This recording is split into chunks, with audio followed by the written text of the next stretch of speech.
Yeah, ain't no problems. Yeah. Took control, run the game. Best believe I'm shining, dog. Counting up my wins, yeah, I love it when they count me out. Off the leash, of the chain, boy, I been a dog. Best believe I run the game, you know I'm in control of y'all. Okay, let me take the BRB. Had to grab a couple wins, what I did. They sleeping on the kid, I had to do it B.I.G. I can never be average, and they want a problem with the boy, they don't want no static. I don't need your cosign running with God. Wanna test that? Tell him what's happening. How's it going, fellas? Brother, how's Hey, it man. going, man? I'm so sorry. I'm so sorry. I apologize. I had a person, electrician, coming in my place that I didn't know about, and I'm home alone, so I needed to take care of that. I'm so Of sorry. course. Don't worry, we priorities, were bro. just talking because I usually send the link out a few minutes before because I don't want people to like lose the link or whatever. Yeah, even better. Yeah. But I might end up just doing like calendar invites or something. I don't know. I'm still figuring out the podcast game. I love it, bro. The beginnings are the rough part, but the best part, bro. So The beginnings, bro. You know, we both always talk about you, always talk about like, man, this guy's gonna be an Olympian one day, and just good stuff. You were a soccer player before, right? yeah, yeah, So bro. when that ended, at what point was that transition to like bodybuilding? And after soccer, did you kind of like lose your identity? I know it's a big question, but like I want to understand the mental shift of that. No, that's a great question, bro. No, I didn't lose. I think I lost my identity while playing soccer, to be honest. Opposite of that. I was more, I played soccer because most of my friends, actually, my childhood best friends were, and still till this day, the professional soccer players. Some of them are playing for national team, right? World Mm, Cup. Some of them are at the biggest clubs in the world with, played with Cristiano Ronaldo and people like that. So I was always surrounded by those kind of people. So I thought that's you know how it goes. You surround yourself, you ended up exactly the same like those people, right? But I was young, so I thought that's because listen, I'm from Europe, and Europe, either you're a professional soccer player or you're working 9 to 5 job. There's mm.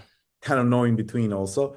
And I was chasing that the whole time, but it was never kind of my true passion, bro. I will say that I enjoyed playing soccer, but I was always on the side, like working out. I was always more just into diets, like lifting weights and stuff. Just looking out. They just put it like that when you're younger, just looking better for The aesthetic, girls and yeah. stuff like that. Yeah, it'd be my aesthetic. Like, and always when I played soccer, every single club that I would come, they were like, "Why you never post the pictures like your physique and stuff like that when you're already working out?" But then Instagram in that time, it was like 10 years ago. I don't even know. It wasn't like that wasn't a thing, and I was embarrassed doing those things. But anyways, lived in Germany, bro. And Germany, when I moved there to play soccer, kind of like kicked my ass in some. I just didn't like it there. It was a cold shoulder country, also patriotic country. You gotta speak German. I don't know. It just didn't fit my lifestyle. And I was like, for 3 years, I was telling myself, like, just stay here, make some money and save some money, and and you'll be good after that, right? And I couldn't. COVID hit, and that was probably the sign when, like, okay, like this is it. Because I was already thinking, even before COVID, I was already thinking to leave the soccer and try to do something. I just didn't know what. But in that time, I remember I was watching Christian Guzman, right? And YouTube, that was my like Alpha, it was my goal, like always. I wanted to be with Alpha like the whole time. I'm just kidding, Europe, that was a big deal then in that time. And COVID hit, and I was like, that's perfect time. Let me just try to go in America, right? And that's how everything started. Also by accident, to be honest. I'm sorry for these noises for a message and stuff like that. You're good. That was also by accident because when I came, I didn't know.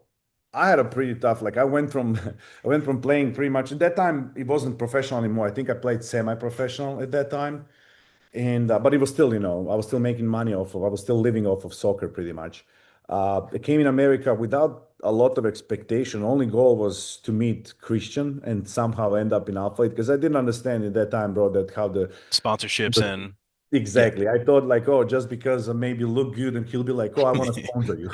You know what I mean? Like I That thought that's that how it. that's how I believe it works. Yeah. Yeah, no, I know. Bro, 90% of bodybuilders think like that, in my opinion. Whenever I spoke someone right now after my first pro season, no one understands how that actually works, that you gotta actually provide something for the company Yep. in order to get back. But I went from like playing, as I said, making money from that to coming in America, just like spending money, and I realized shit, like I gotta start working. So my friend made me a fake ID, bro. And I started working in a restaurant as an immigrant. So from playing professional soccer to like working in a restaurant, right? But I was only thinking about like how can I get to Houston? How can I get to Alpha in some, I was working in other ways, different city, Galveston Island, bro, in the middle of nowhere, knowing no one. I came to America without knowing of one single person, bro. Just packed my stuff and, literally didn't know a single person. And then obviously it was COVID, so they decided to there's not gonna be summer shredding. But I prepared myself in that time. I was coaching myself, and I really wanted to do that was my I never did a show before that ever in my life, but I only knew that that was my only door to get into Alpha Elite. Summer shredding, right? You had to Because win the whole thing, right? To get it. sorry. You had to win the whole thing to get the You gotta sponsorship, win right? the whole thing exactly. You Yeah. gotta win the overall summer shredding to get the sponsorship. You're right, exactly. Yeah. And pretty much they said there is not gonna be due to COVID, but I was already prepping myself. I was like into the prep, I don't know how many weeks. And I found a show before that it was a Phil Heath show in Texas. And I was like, well, if I'm already, why not to do it? Yeah. So I did that show. I don't know, you can probably see it on NPC News or something. I think I placed second and third or fourth in open. That was for me surprising. Third or fourth in open was for me not second novice, because like pretty much you always kind of win your first Yeah. novice, whatever that is.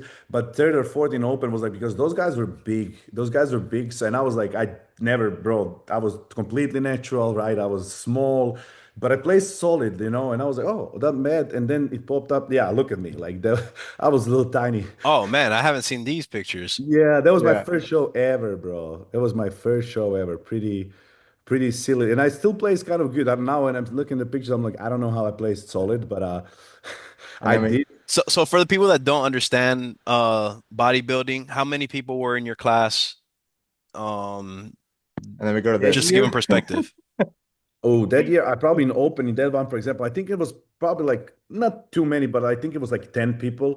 But That's a lot. yeah, and I placed three or four and with that physique, you know what I mean? I was like so confused. But then they told me like, you know how it go. They told me structurally and stuff like that, like you have potential. And I'm like, oh, okay, like it's my first show. I hated it, bro. I genuinely didn't like it because it was my first experience with like a real bodybuilders. Before that, I was just an athlete, surrounded by 20 people in the locker room and stuff. Like now I'm coming into the bodybuilding show and people are eating on the ground their meals, their rice and chicken. I'm like so confused, bro. I'm like this is What's this is going on? uncomfortable. Yeah, everyone's quiet. Well, Everyone's looking. you're coming from a professional, sporting experience in soccer, football, and then you're going to this, and then I don't know how many people listening have played at a high level in other sports, but like I played professional lacrosse before bodybuilding, and you're going into these shows like you said, and you're seeing these girls with their suitcases, and they're just, they got tarps up, behind the stage. It looks like a scene out of like Dexter or a horror movie. Yeah, everyone looks homeless, bro. To be honest, Yeah. everyone's on the ground. Like a homeless encampment. Yeah. Yeah, I'm like, where did I got myself into, bro? And then I did not want to do anymore. I didn't like after that. I didn't like it. It was not my best experience. That's why I said to people, you never know. Give yourself a two, three times to Mm. try to actually go through full prep and because you might things might change. After that, I did actually. They just after I step off the stage, maybe day after they said summer training is gonna happen, right? And I'm like, well, I'm already in shape. Let me try to do that. In the end, it was like I have been left with like 6 weeks. Whole time in the meantime, I was still working in a restaurant where I was doing like 30,000 steps every day. So cardio was Mm. not existing. That was my cardio. And coaching myself, which is obviously not the best, right? Um, I quit my job, I think like that week, peak week of a show, because I was so sure in myself for some reason, really weird, because I just knew the how everything like, I know it's easy Lined to up. Yeah. say after that happened, but how everything turned out and how I got in America and everything, I just had a really strong feeling that I'm supposed to be here and that's gonna work for me because I believe in God and I believe in God's plan and Amen. stuff. And I firmly believed in that situation. And I just went to my job and I said, I quit my job. I'm gonna win the show. I'm gonna get sponsored by Alpha. Like, ridiculous. Literally, that was my words. I manifested that to a T, literally, because I strongly believe in myself is gonna happen. I don't know why. I'm laughing at this nowadays because I don't know where the confidence was coming from in that time. But I But did that. God gave you that confidence. Yeah, yeah. They call it confidence, like when you walk with I that, love that. you believe yourself. You believe in Yeah. yourself. Yeah, you have it in you. You Well, let know me what? ask you this. Do It's you a think feeling. that reaching the professional level in other sports beforehand gave you that confidence? Let's say you never played professional soccer, BMX, and you were starting from scratch. Do you think naturally you would have had that confidence, or do you think it was really helpful to have those prior athletic experiences? Probably definitely helped for sure. For sure. Definitely helped being professional athlete because, I was already okay with the pressure and Yeah. stuff like that. But Mhm. this was something completely different that I didn't do before. Maybe also a little bit of that came from that previous show and knowing that I'm actually now gonna even look better for this show, right? Because I have 6 weeks to be even better. And I'm like, I didn't even know how to excuse me. Sorry. I didn't even know how to coach myself yet in that time. But I knew I can get leaner a little bit. That was the goal. Let me get a little bit leaner. I'm gonna eat a little bit less or whatever. Um, so that I don't know. Just overall, it was the way I was feeling when I came to America was just completely different than I ever felt in my life for some reason. Because I do believe that I like that idea, just idea of going to America was from God from the get-go. Yes. Right? He put that idea in my head, in my heart. Because I had a good life before that. Don't get me wrong. I just wasn't happy. I really wasn't happy with the things that I was doing, and I knew that I needed my change. And then just randomly, all of a sudden, in my head, I remember I was walking the street, and I'm like, "Well, I already traveled half of the Europe world, pretty much playing soccer in different countries and places. What's the difference in just going to America? It's not end of the world. It's just a little bit longer flight, right?" As soon as that idea got in my head, I probably went to that trip like 2 3 weeks after. It was really fast. I went to my soccer club. I said I don't want to play anymore. Like it was really really fast. I put everything into one basket. Literally, Yeah. if things, even though I didn't know what I'm gonna do here, if things didn't work in America, I honestly don't know what I will do when I will get back because I quit my contracts and everything with my soccer clubs. No one would accept me anymore back to Yeah. just had to play. You know what I mean? So I put everything on the line, and because of that, I had that confidence because I gave everything. Yes, I was coaching myself, but I wasn't screwing around or anything like that. I was really putting the work in, right? And I knew people would always tell me that I have the look, so that also maybe gave me a little bit of extra confidence. But that happened. Like I went there and I won my class. Actually, I didn't even win overall. I was second. Everyone thinks that I won overall that year for some reason because I ended up being sponsored, right? But I was second overall. There was a kid that beat me out of like I don't know 6 people overall or 8, whatever is in how many groups is there? I forgot. But I still a lot of people were like after the show, yeah, you should have win, including Christian Guzman himself. Like he liked my physique more than the guy that won in terms of in that time modeling for Alpha Elite and stuff like that. And that was a weird story because I didn't get my sponsorship, right? I have a YouTube video that day changed my life. I jumped the fence, bro. I knew I had an information when they're gonna have a photo shoot for Alpha, like overall winners, right? And I showed up there even though I wasn't invited because I didn't win my overall. And I jumped the Alpha Land fence over uninvited, so if there was security or something, that's probably like I will end up in a jail. I jumped over and I entered their photo shoot, and I remember that was the first time I met Alex, my business partner now, right? Alex was the guy that gave me the shirt. They didn't know why I'm there. Like everyone was confused. I was just there, bro. And Alex took his shirt off and gave it to me, and they shooted me, not even knowing that I'm not supposed to be kind of shooted, right? That was Yeah. my first photo shoot for Alpha Elite because I jumped over the fence and I was just there, bro. And when they took those photos, they liked it after that, actually. And then I came next day, Christian, we exchanged our phone numbers. And from that point, he just started inviting me for photo shoots. I still wasn't kind of sponsor athlete because I didn't, bro. I didn't have Instagram before coming to America, pretty much. Or I wasn't using it at It all. wasn't even that big back then, to be honest. It Excuse wasn't, me? the Instagram wasn't even that big back then. No, yeah, not at all, not at It was all. That probably was like YouTube at the time, right? Yeah, I You, already had a YouTube, but it was more Yeah. like a soccer base. I was just kind of transitioning into yeah. like, and don't get me, I never had like a crazy amount of views on YouTube and everything, but I always had those like loyal people that were following the journey and everything, right? But that's where I really fell in love with the YouTube at that time. And yeah, that's how it started. Like I started shooting and they signed me, Alpha would sign me. And that was probably my biggest mistake is in that time I was pretty much just walking shredded around like for 2 years. And that definitely helped me building my social media in that time. because that was the thing at that time, photos. You know, you Yeah. look good for the photos that you go viral. Nowadays, obviously, that doesn't work at all anymore. But that worked for me at that time, helped me with the building social media, but definitely didn't help me of improving in the aspect of a bodybuilding because I was pretty much just shrinking down. I was walking on like literally after the summer shredding, I literally stay exactly the same, like a stage ready for like almost 2 years. I was walking like Mm. that around, consistently shredded, like dick skin shredded, literally like a prep the whole time, bro. Whole time. And it was like, that's why I was like, oh shit, this and that. But it was unhealthy, bro. I was eating a lot of food. Don't get me wrong, because I have a really fast metabolism, but I was doing like an hour and a half of Stairmaster every day just to stay in Well, the shape. there's fast metabolism and then there's Dorian metabolism. I just Yeah, want to make that clear. you're right, bro. I don't know many people that can cut on like 4,000 calories. Yeah, but I that's mean, why like I'm miserable in off season. Miserable, bro. So so you how would much? say that bulking is harder than cutting for you? Oh, multiple by 100, bro. I just I'm really struggling in the bulking. Well, Yeah, period. I know how, what I need to do, how much but are you eating? right now I think we were on the right now I'm lower because I had that surgery, right? So obviously we can't work out, we are off of Yeah. everything, health phase and stuff like that. I'm probably now by not training like around 4.5, 5 maybe. But I think in a period of time before the surgery, with the free meals, 1 or 2 per week, I think it was averaging like 7,000. So that's crazy because I just had surgery as well, and so I've been on, but my main I've been on like 2,500 calories.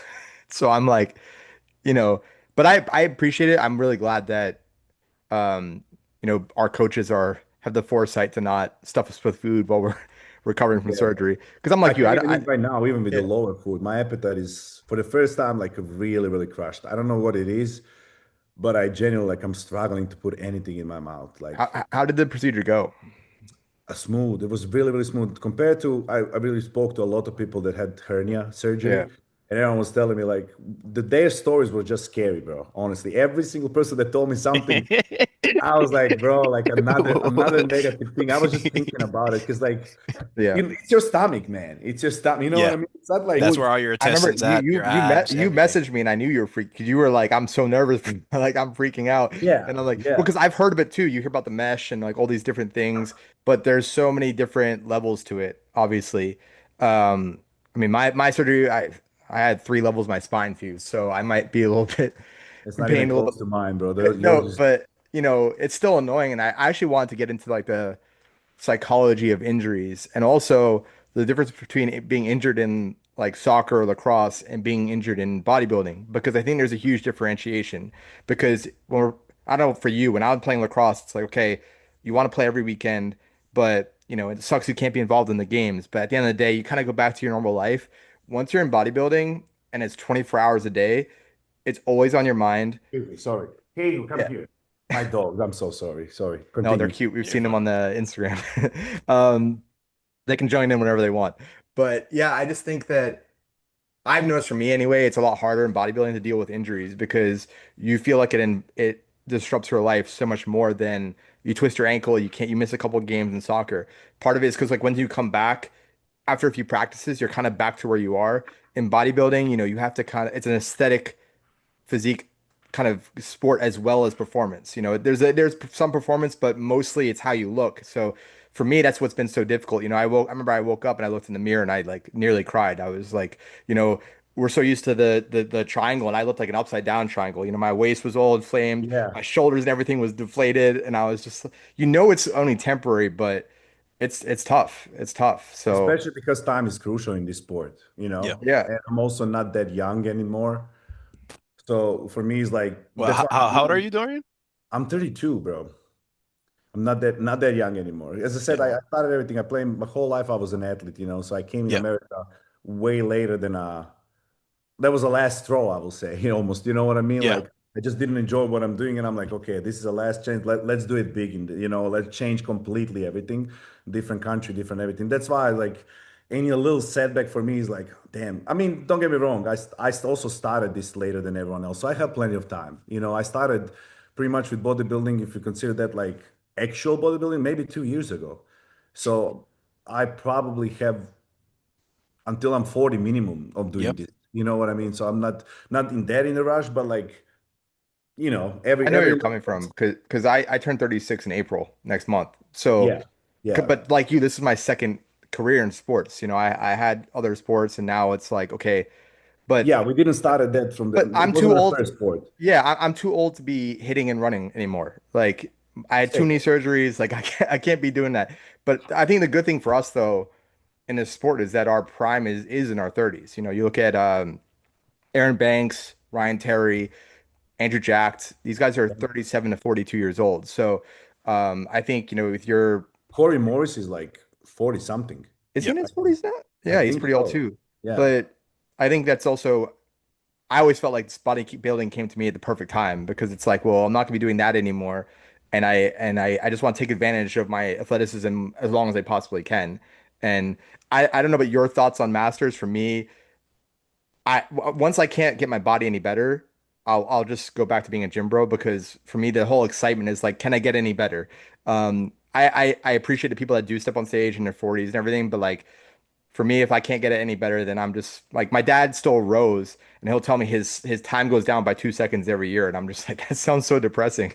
Like, Yeah, I'm no, just- I completely agree with you, bro. I think main reason why all of us, at least myself, but I think I can speak in name of all of us, is doing because of the improvements, just improving yourself, getting better and better, right? And then in the end of the day, competing, bro. I genuinely love competing, because why there is a purpose. It makes it, more enjoyable when you have a ultimate goal to reach, the day. If you're just doing this to get in the shape, it's not that strict. Maybe it doesn't give you maybe that purpose, but when there is a competition, in that, then it's like, it's giving you a purpose. So I genuinely love to compete, so even if I change this, I'm probably after this sport gonna find something again to compete at. I'm not gonna lie, because I just loved competing. Maybe it's gonna be something like arm wrestling or something, bro. well, no, because you had that injury to your forearm, right? So you gotta be careful. Yeah, no, because of arm wrestling.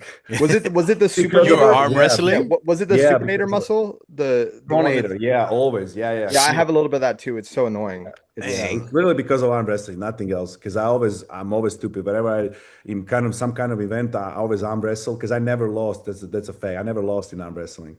I'm actually really, really good at that. The only person that can beat me, but I didn't. James. James English, yeah, Yeah. James English is the only. But he's a literal arm wrestler, so that's a little bit different. He trains Yeah. for that, so yeah. Well, But I mean, do you get a competitive kick out of coaching? Like, do you foresee maybe your coaching fulfilling that competitiveness or not really? I love coaching, bro. I love coaching because it just gives me like you wake up in the morning, you get a good information from your client and stuff like that. So puts you in a good mood. Yeah. But I'm not that competitive when it comes to other people as to myself, unfortunately. I think that's also part of like as a good coach needs to be also, good overall, not just in not like but like Alex is a typical example. Alex really cares more about his clients more than himself, right? Alex is rather gonna get me winning Olympia than himself if he has opportunity, right? Unfortunately, I'm gonna be fully transparent with whoever watches this and you two guys. I'm not that type of person. I will say I'm more on a selfish side. I love seeing myself winning. It's simple as that. Mm, It's I think most of us do, right? But I don't. I do have a extreme empathy towards people that I love, right? And I will love seeing those people, but most of the times when you coach someone, you don't know those people. So right. for me personally, it's really difficult to have a lot of empathy and passion for someone that I don't know, Mm, if that makes sense, right? And of I'm not course. trying to be like an asshole or Well, it's anything true, like that. but think about it. If you were coaching a soccer team, you're seeing them every day, you're building those relationships. I think with online coaching, I mean, look, I coach Chris, right? But I can't, and I see him every day, and I already had a friendship with him. But I'm sure most of your clients you've never actually met in person, so it is a little different than if you were a typical coach in a different sport. So I can Yeah, I can also 100%. understand that. If it's my Uh, friend, yeah, someone that I know and I hang out 100%, but yeah, I will yeah, put everything in big head. But you know how it goes. Out of your, yeah, let's say you have 50 clients, 48 is going to be people that you don't know. right, Yeah. And, it's really difficult for me to be like, yeah, I'm going to put you in the first place instead of myself, but I don't know anything about you at all. So right. only that part. But I love coaching. I generally do. I love coaching in general. Now, if I see myself like transitioning fully into that, I think coaching is haven't had never been in my first spot. That's why I never kind of, you know, maybe I think I coach people, not that think, I know I coach people longer than Alex. I've been coaching people for a long time, probably like over 10 years right now, because I started pretty early. I just never invested like that crazy amount of time to like build my coaching as a business. Yeah. Because of this, what I just told you guys, I don't think I am that type of I maybe I shouldn't be the biggest coach in the world. I'm a great coach when it comes to my clients. Don't get me wrong, but I'm not that person that's gonna make a new Chris Bumstead, bro. Because I don't have it in me, maybe that emotion that I'm I, supposed to have. I think there's something to be said for just not forcing it, right? Because if you try to be a bigger coach than you're ready for or you want to be, that's going to be unauthentic, and you're going to end up having a roster of people that aren't taken care of, right? So Yeah. there's nothing wrong with taking it step by step, And there's also and seasons, You like know, this is your season to you're also compete. in your This is your peak of, you're kind season. of also in the peak of your career. So I think it's hard to compare because, you just got your pro card, you just did your rookie season. So, yeah, maybe you'll feel a little different once you've had your like Your share of time. the stage, yeah. but you're certainly not, I close think to it's being done also yet. because I my main still till this day my I do have a we have a manifest. I have my coaching business. I even started trading. I'm making money from trading as well. However, my still main source of income is social media, and that's the easiest kind of thing to do. Don't get me wrong. You know what I mean? Like social media is don't get me wrong. We all understand that there's a lot of work, right, when you're in social media as well, especially if you're getting paid or anything like that. But a lot of big coaches or a lot of coaches in general, they don't have an income from social media or from the sponsors, right? Yeah. For me, I will need to. That's why even when I was speaking to Alex and everything, but a lot of people, just as you right now asked me about the coaching, if I will actually bring my coaching where it's supposed to be and invest in my coaching and all of that cool stuff, right? Which one day is gonna happen, definitely. I will need to risk something else in order to get there with the coaching. Mm. And these other things are working perfectly for me right now.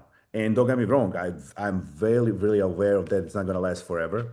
That's for sure. We are not young forever. My physique is not going to stay forever. Maybe it is, never know. Because if people are connected character wise, maybe yes. Once that start fading away, let's say I lose my sponsor and everything, I think that will be the time when I'm actually going to invest more in my coaching because I'm going to have more time. As Yeah. long as I don't have more time, I'm never a person that's going to just take a client just because of the money. That was never my, that's not going to help me. That extra couple of clients is not even going to help me that much. So I always have my roster of the people that I can really commit my time to. I don't want to have 100 clients because I know I won't be able to work with them 100% of my time and give them the results that they deserve.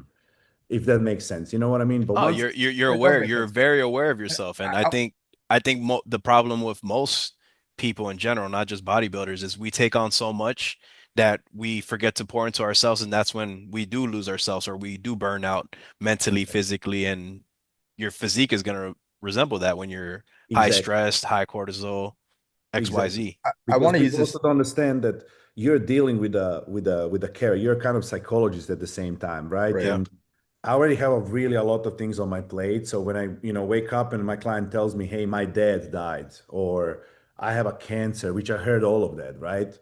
It's tough sometimes. I already have a lot of things on my plate as well as I said, and like it's difficult sometimes to balance that all the way. And I really want to be there for those people. So instead of taking hundreds of people and like just to make money, I don't do that. And as I said, until I can actually commit myself to having a roster of the people and commit myself bringing. For me, it's still kind of like a passion project, Yeah. coaching. And I've seen the way you are with Alex. You seem a lot like me in terms of like I overthink things. I'm so passionate that my brain's always going. I always want to optimize everything and communicate that with my coach. And I always prefer to over communicate in anything, Same. And most coaches, they say they are open to answering questions, but most get pissed off. It's like eat this and shut up kind of I methodology. believe I'm good. Actually, I believe that's probably my strongest because I don't take that many clients, and that's literally what I'm good at. Every Right. time I'm signing a new client, it's always a problem. My coach didn't respond me for 3 days. I will always take so much time, bro. I don't have I have one single phone, Yep. and I don't have a business phone. This is everything. That means Yeah. I'm gonna read the message. If you send me, I'm gonna receive the message. I'm gonna respond you.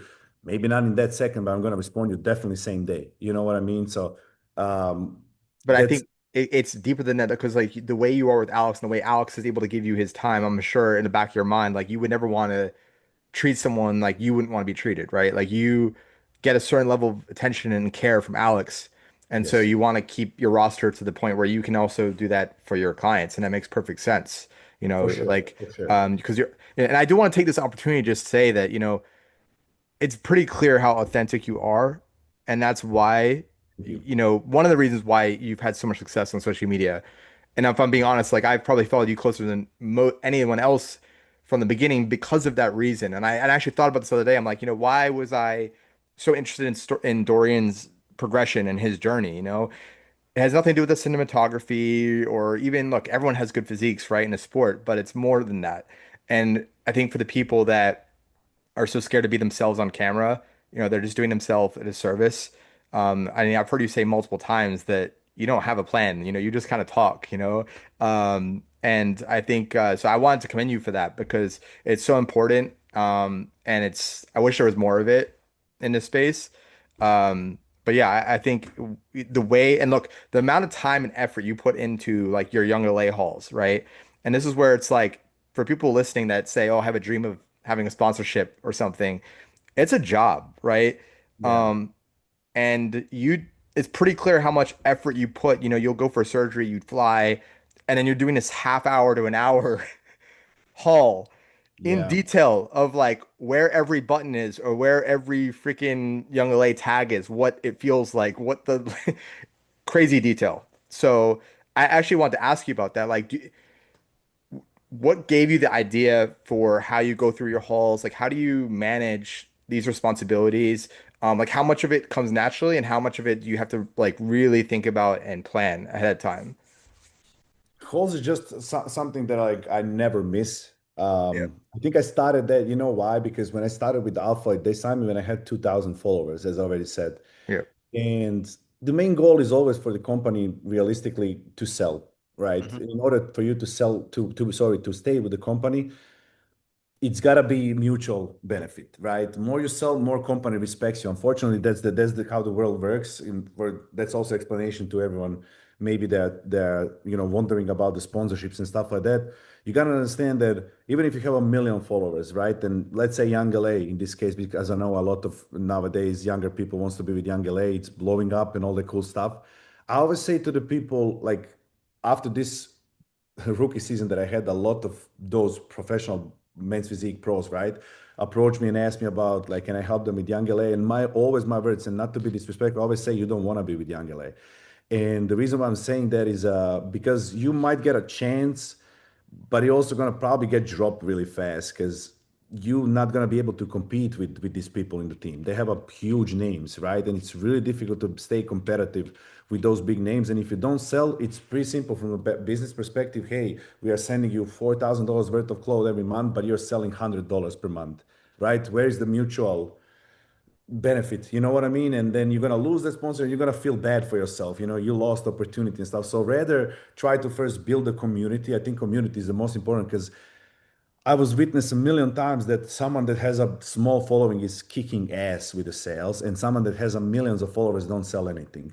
In the end of the day, authenticity is what sells, nothing Yes. else, bro. You can viral people, viral videos, those people typically don't sell. People that you see making viral videos with millions of views, they don't have a connection with their audience. Their audience loves them because it's fun. It's a 30 minutes of their brain is in somewhere else in cloud nine. Hmm. Other thing, the way I do my videos are boring videos, are videos that never gonna go viral, but the people that watches those videos are the real ones. They're gonna go and use my code because I'm relatable to them. You know what I mean? And that's how I started doing YouTube hauls because I was trying to help people. What I will do before, I want to buy the shoes. I will go on YouTube and write Nike Dunks just to see how they look on a feet. Yeah. Yeah. Know what I mean? And then I was like, but why I don't do that? Let me try to help people because sizing is always different. Every Hmm. company has, material, how it fits on your body. Who should you size up? Should you size down? So that's how I started doing with Alphalit. And I immediately started selling a really, really a lot for Alphalit because of YouTube hauls directly. And that just transition in general. When I transitioned to Young LA, I just continue with that. And since I joined Young LA, literally, I was like at the bottom, right? And I started growing with my sales consistently just because I'm so consistent with the YouTube calls that people started trusting me, right? They can't wait. I receive so many DMs every time there is a, they hear about new launch. Immediately, I receive like 50 DMs. Hey, when is YouTube call gonna be? Because they trust me. You know what I Yeah. mean? Yeah. I Well, told them once they tried their number, it worked for them, and now from that point, they're only gonna use my code. And also on top of that, I will say that the amount of sales that I have for my following is like amazing. And I will say that half of those people don't even know who I am. I'm not Mm, even, they only open my YouTube calls, they follow me, they see code Dorian, I help them, they like me because of my YouTube calls, but they probably don't even follow me on Instagram. They're not interested. really, They're, that's interesting. yeah, they're just there because I'm helping them and it works for me, it works for them. I help people. Obviously, it helps me, it puts bread on my table, right?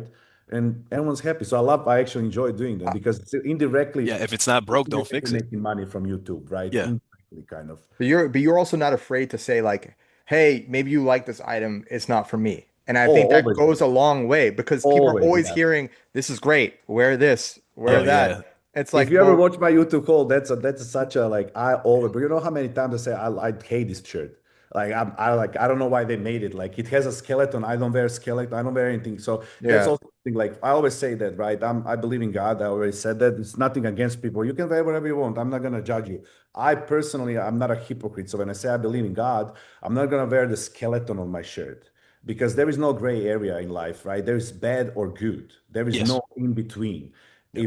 If it doesn't represent good, it represents bad, right? And if I believe in God, I'm not supposed to wear it. That's how I think. That's just my way of thinking, yep. right? So when they drop something that I don't wear, yeah, I order that, I show, or I don't even order, but I show them and I say I will never wear this. If you like it, if you like this printing, go for it. I think shirt is really cool. I will personally never wear. I always being open. And if I don't like the item, it's too short, guys, it's too short. Don't get this one. Wait for it. You know what I mean? I think that's why exactly that trust comes from. Because Transparency.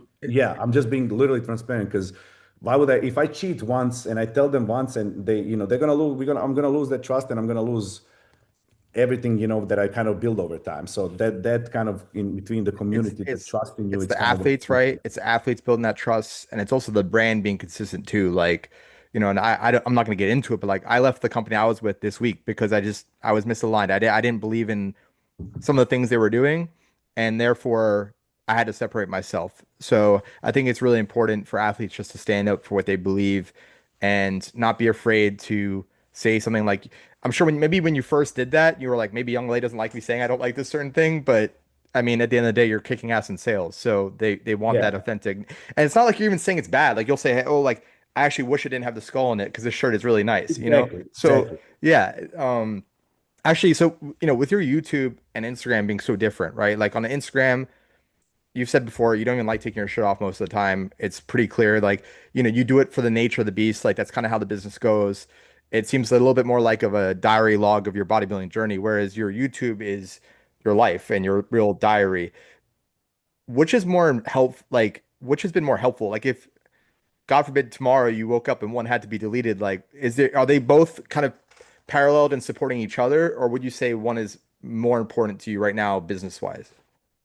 I will say, maybe for new opportunities or making new connections or starting something in general, definitely Instagram. But to convert that startup, let's say right now, Young LA, right? For Young LA Yeah. to reach out to me will definitely be Instagram. But for me to sell Young LA will definitely be YouTube. So that kind of correlates, if that makes sense, right? Yeah. When I don't sell too good when it comes to Instagram because Instagram, I'm not so generic with the I'm not so organic with the Instagram was for me always for some reason I don't show a lot of my personality on Instagram and I've been getting that almost on daily basis. I'm not even lying because everyone's like you should talk more, you have an accent, you're a nice person, this and you know what I mean. If you talk more, and I am well aware of that. For some reason I know that if I maybe like here and there am more myself, like I do YouTube, right? Speak on Instagram, or I'm also a funny person in person, bro. I like Yeah. to joke a lot. I'm not serious that as everyone thinks, bro. I'm generally like a goofy person, right? Yeah. Um, if I show a little bit of that, I know my Instagram will also grow even more because especially nowadays, that's how nowadays everything is about character, right? To build that big audience, right? Millions of followers. It's not just shirtless picture because as you said, everyone has a great physique. People want to relate. I mean, in the Yes. world that we're in right now with AI, everything, you start questioning videos like, man, is this AI? Is this real? But Yes, but when you're out there showing your personality, your humor, your vulnerability, your authenticity, I think people crave that more than the all the other stuff, you know? 100%. I agree. It's just for me, it was always, I don't know why, I have some blockage when it comes to speaking on Instagram. And I generally, guys, can't tell you why. Why don't you clip your My videos? You can't clip your videos from YouTube and just throw it on But my Instagram? videos is just it's just so like my videos are so organic. It's nothing like to be like there is no highlights. You, You know you, what I mean? There is you no have to highlights you in have my to make video. a I just t-shirt that's like I'm still yapping or something because yeah, bro. Literally, I just yap too much on my YouTube. Like you know what I mean? You don't want to make that a reel because it's like just doesn't make sense. I can cut that so much shorter, bro, if I don't yap so much. But Well, yeah, I'll give you an app. If you know about Opus Clip, you just throw whatever video in it and it'll cut it for you that's what I use for the pod. automatically. That's what I use to make reels from the pod. Yeah. oh, But really? but what Zorian's Yeah, saying is that I don't know if it would even make sense if he clipped like part of it because it's yeah, like it's just him he'll go on a talking. tangent about his meals and and then it's like the gym, the clothing, and then it's I don't know if it would really work for Instagram. So I can understand that, but Yeah. I mean, look, at the end of the day, what ain't broke, you don't need to fix, right? So Yeah, if it's working, it's I working. mean, yeah, Yeah, yeah. It's definitely, I know I can, like, I know exactly how to grow on Instagram, for example. It's just some things I don't want to do. I stick to my own course and what I believe in and stuff like that. And that, if you look around, like, all the biggest accounts pretty much are now the crazy ones, right? Everyone that's a little bit unorthodox or something, those are the successful ones, right? And right. I just don't want to change my character in order to, if it I already I works. It like that. already works. Yeah. I could relate to that. You don't want to sell your soul essentially to Yeah. yeah. I think we all understand, especially like whoever is in social media, I think we all kind of understand what we need to do in order to go viral or do stuff. But most of the people kind of don't want to do that. Most of the people have morals, bro, and believe in something different than other people. You know what I mean? A lot of times, bro, don't get me wrong, a lot of times, especially in Young LA, a lot of people, bro, half of the Young LA team is muted for me.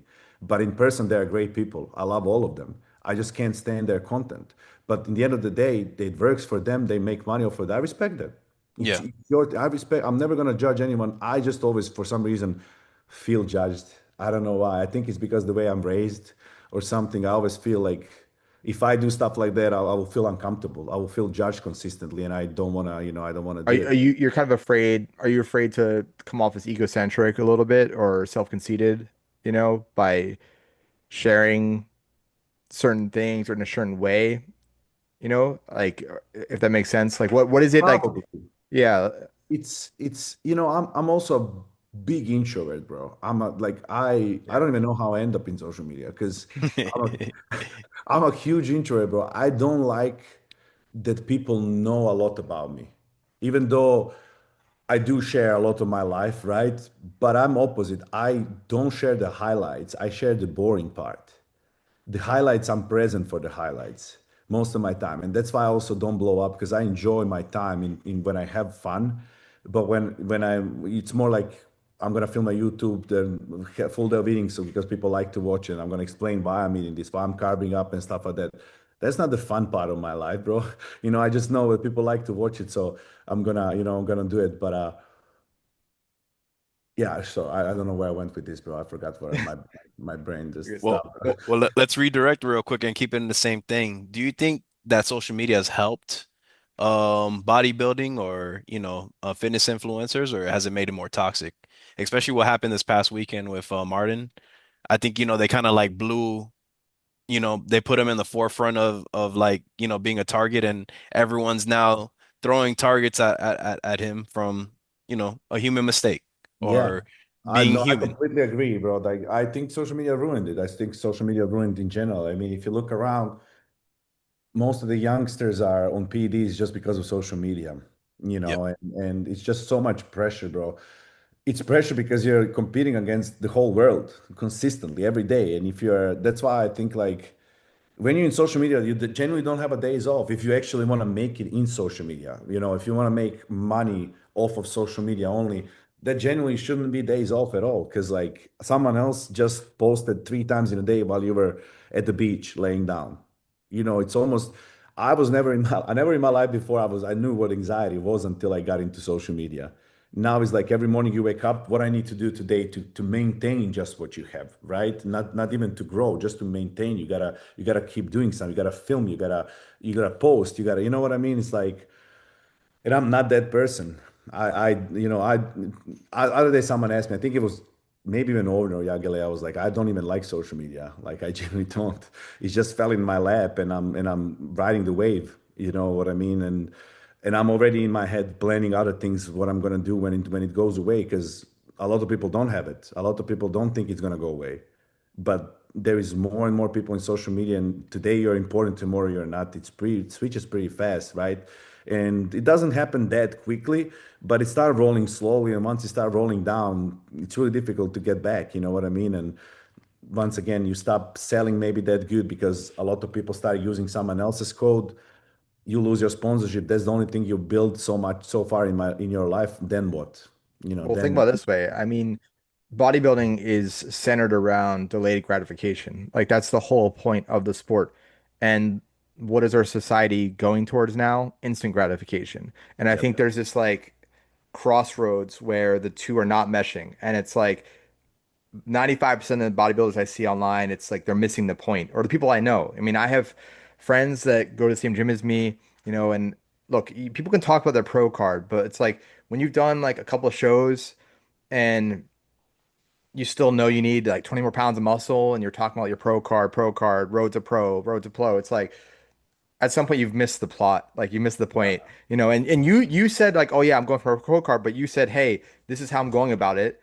Here's why I think I have a chance, and here's the things I need to do to improve. It's you had a plan, you were explaining it thoughtfully, you were self-critical about things. You've always been very honest in saying, hey, I need more size. It's no mystery. Like I have this, I need more size. So Yep. it comes off as authentic and it makes sense. But I hear so many people that it's a shame because then, like you said, with PEDs, they want to find these shortcuts.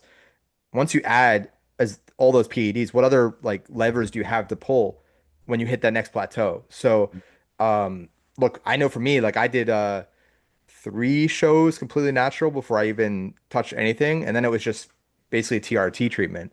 Yeah. Um, but so I just find it's a shame, and I hope people that are watching and listening they understand that you can't as much as you want to rush the sport, you can't rush the sport.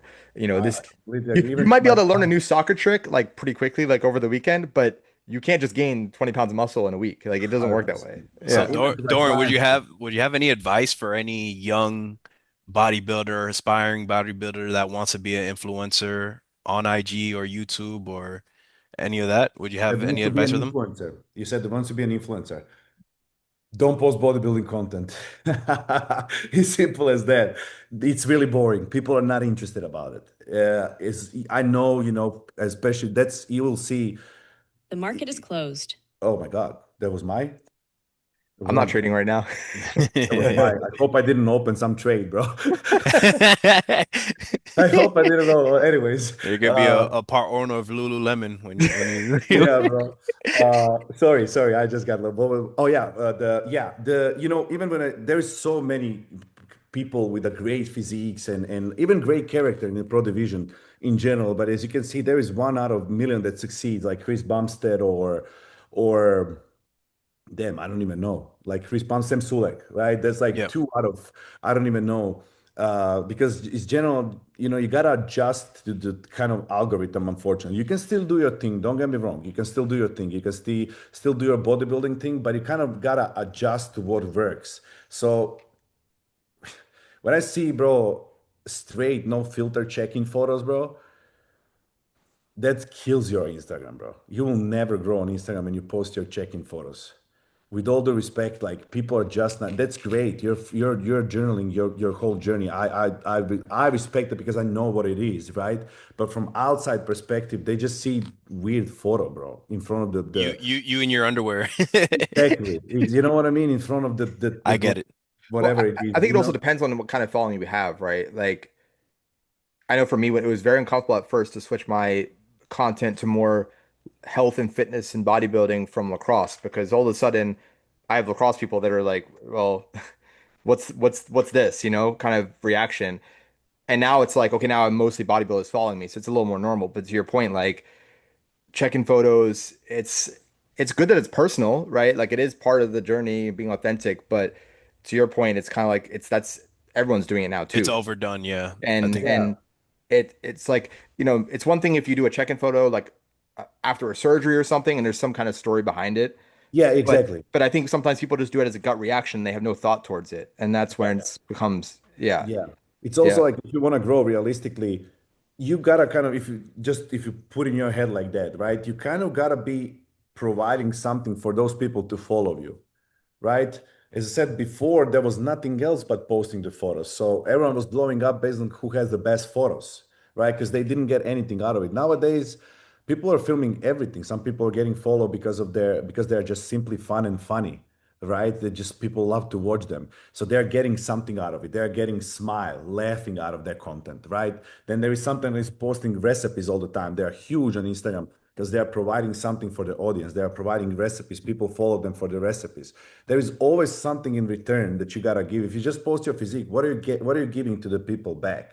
mm, What exactly are people getting from following your Instagram, right? In general, what information they get. But if you do, let's say, a workout, a slide workout or something, one day, right? You're showing your, especially if you have a great physique, now they're gonna go save the workout and go try to do that workout in the gym or something. You kind of help them. it's funny you say that because yeah, I just started recently following you. You did like a back day. I'm like, oh, let me save this movement.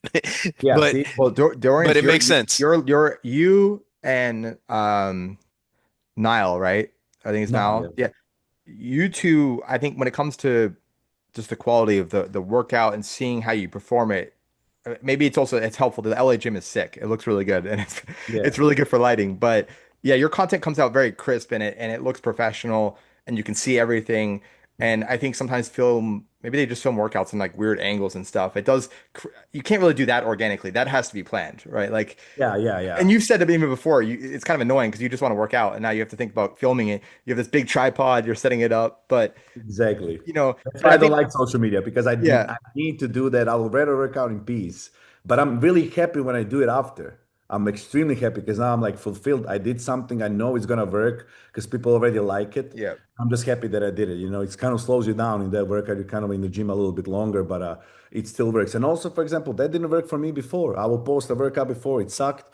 All of a sudden, I posted again 2, 3 years after it started working. And I'm like, okay, let me double down. Now, every time I post a workout, it gets a really good engagement. Algorithm changes, so you kind of gotta almost consistently adjust to kind of what it is. Maybe next time in 2 years, maybe real workout's gonna work better when I'm talking in a workout or something. Right.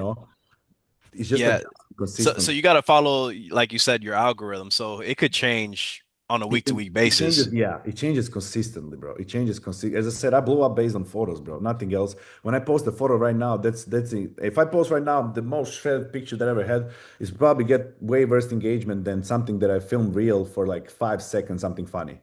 It just doesn't work anymore. It's because it changed. Everything changed so much because of TikTok and every other thing. So I would just say, just bro, did what he mentioned also before, being yourself, bro, in any social media is the best you can do. Literally, not copying anyone else. There is no one. There is no next Dorian or no next Chris or no next Alex. Whatever you. That's it next you, and you gotta just be yourself, and that's the only way to either gonna be successful in social media or don't. But if you're not, then find something else. But the only way to succeed is and maintain the success is literally be yourself, show Be your character, yourself. do what you like to do.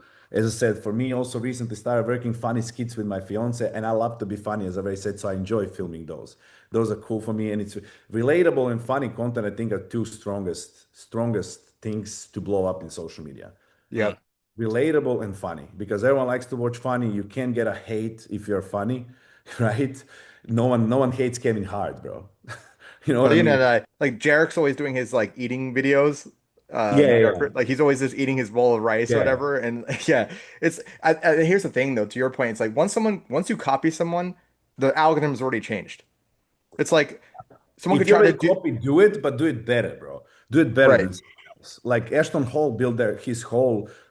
He's also. I just spoke to him yesterday. He's also with Young LA, but he literally built his whole Instagram of just doing something that people are already doing, just much better, much better. Ashton Hall doesn't even speak, right? He does not speak in He just his does his routine, just yeah, he 10. does his routine, but it's so crispy and so so pretty to an eye, right? Everyone was doing that, but maybe with the phone, maybe the lighting is not the best or something. He just did it better and blew up based off of that in his style. A little bit of, you'll always see those things when he jumps in a pool and then he's in the air for 10 minutes until he lands in the pool, right? And that's also calculated, bro. That's also calculated because there's gonna be so many comments in the comment section. Why was he in the air for 10 minutes?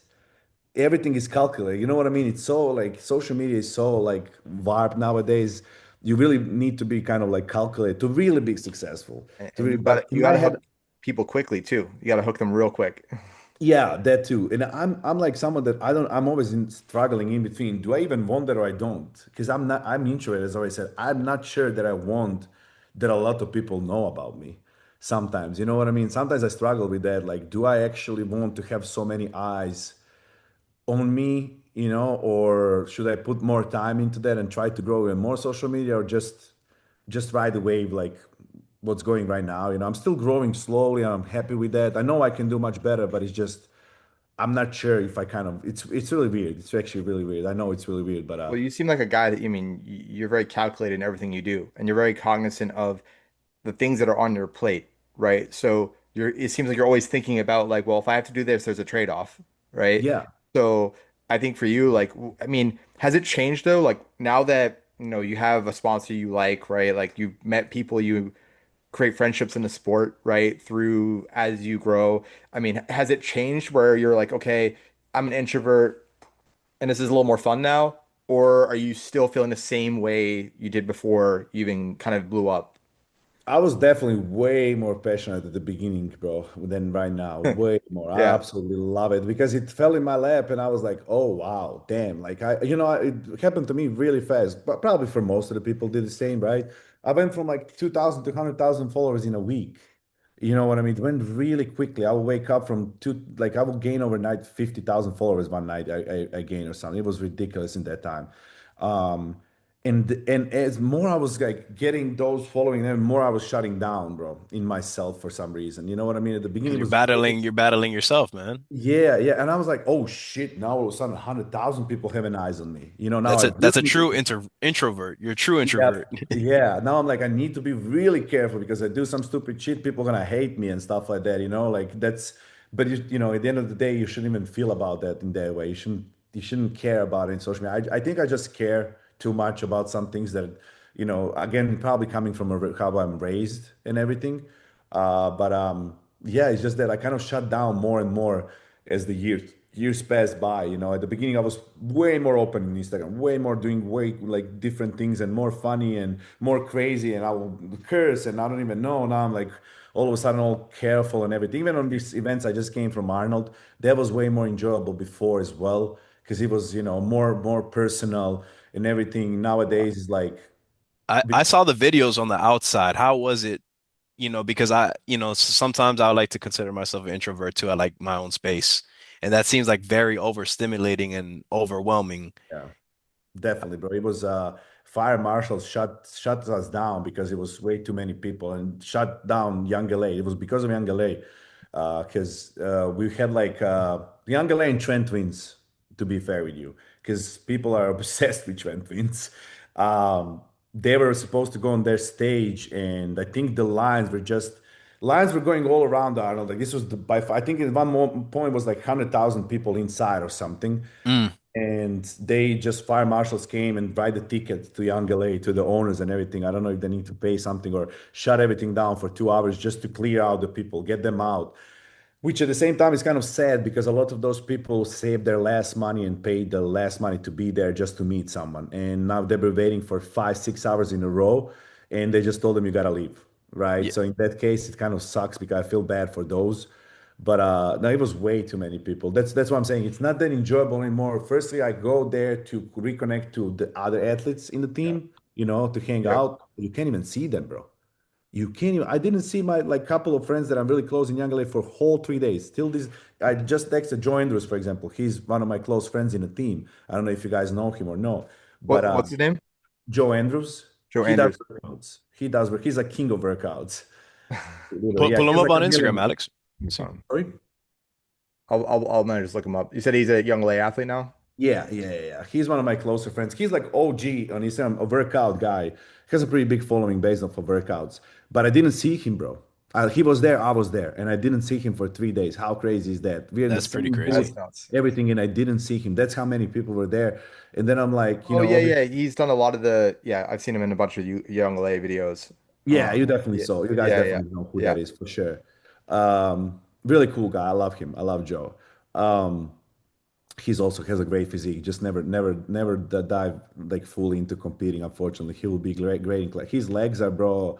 His legs are insane, Yeah, dude. insane, It's crazy. insane legs. In person, bro, you're like and he doesn't even compete. He will be really good classic if he had Yeah. I time. see it, yeah. Um, but yeah, no, and even before, when I was small, when I was with Athlete, I remember like so many people would stop and take a photo with me, and I would like have a like nice conversation.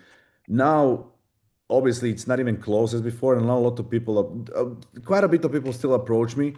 But as I said, Yangele has Trent Twins, Yangele has John Jones, Yangele has who am I to be approached compared to those people? You know what I mean? So it's like, You just want to be there for your crowd, the But people don't who I follow wouldn't you. sell yourself short though, because I've seen the comments you get and the following you have, and maybe you don't have a million followers, but the following you have are pretty darn loyal. For yeah, someone like myself, like put it this way, like I don't know what your mindset is. Like I never felt comfortable waiting 2 hours in line to meet someone who I'm trying to eventually compete against, or like for me playing, like I played a sport beforehand, so I'm like, you know, I don't want to be that guy that's just, oh my God, like amazing to meet you. I'd rather, not to say I don't go up to people I follow, like there's some people, but I want to be organic. Like if I go up to someone that's big on social media and I spend the time to meet them, it's because I genuinely care about something they're doing and I yeah, want them to know that. I don't want them to, it goes both ways because it's also organic as a fan, right? Because there's people that probably wait in line, they probably just want the kind of thrill of meeting someone famous, right? And it's like, do you really even care?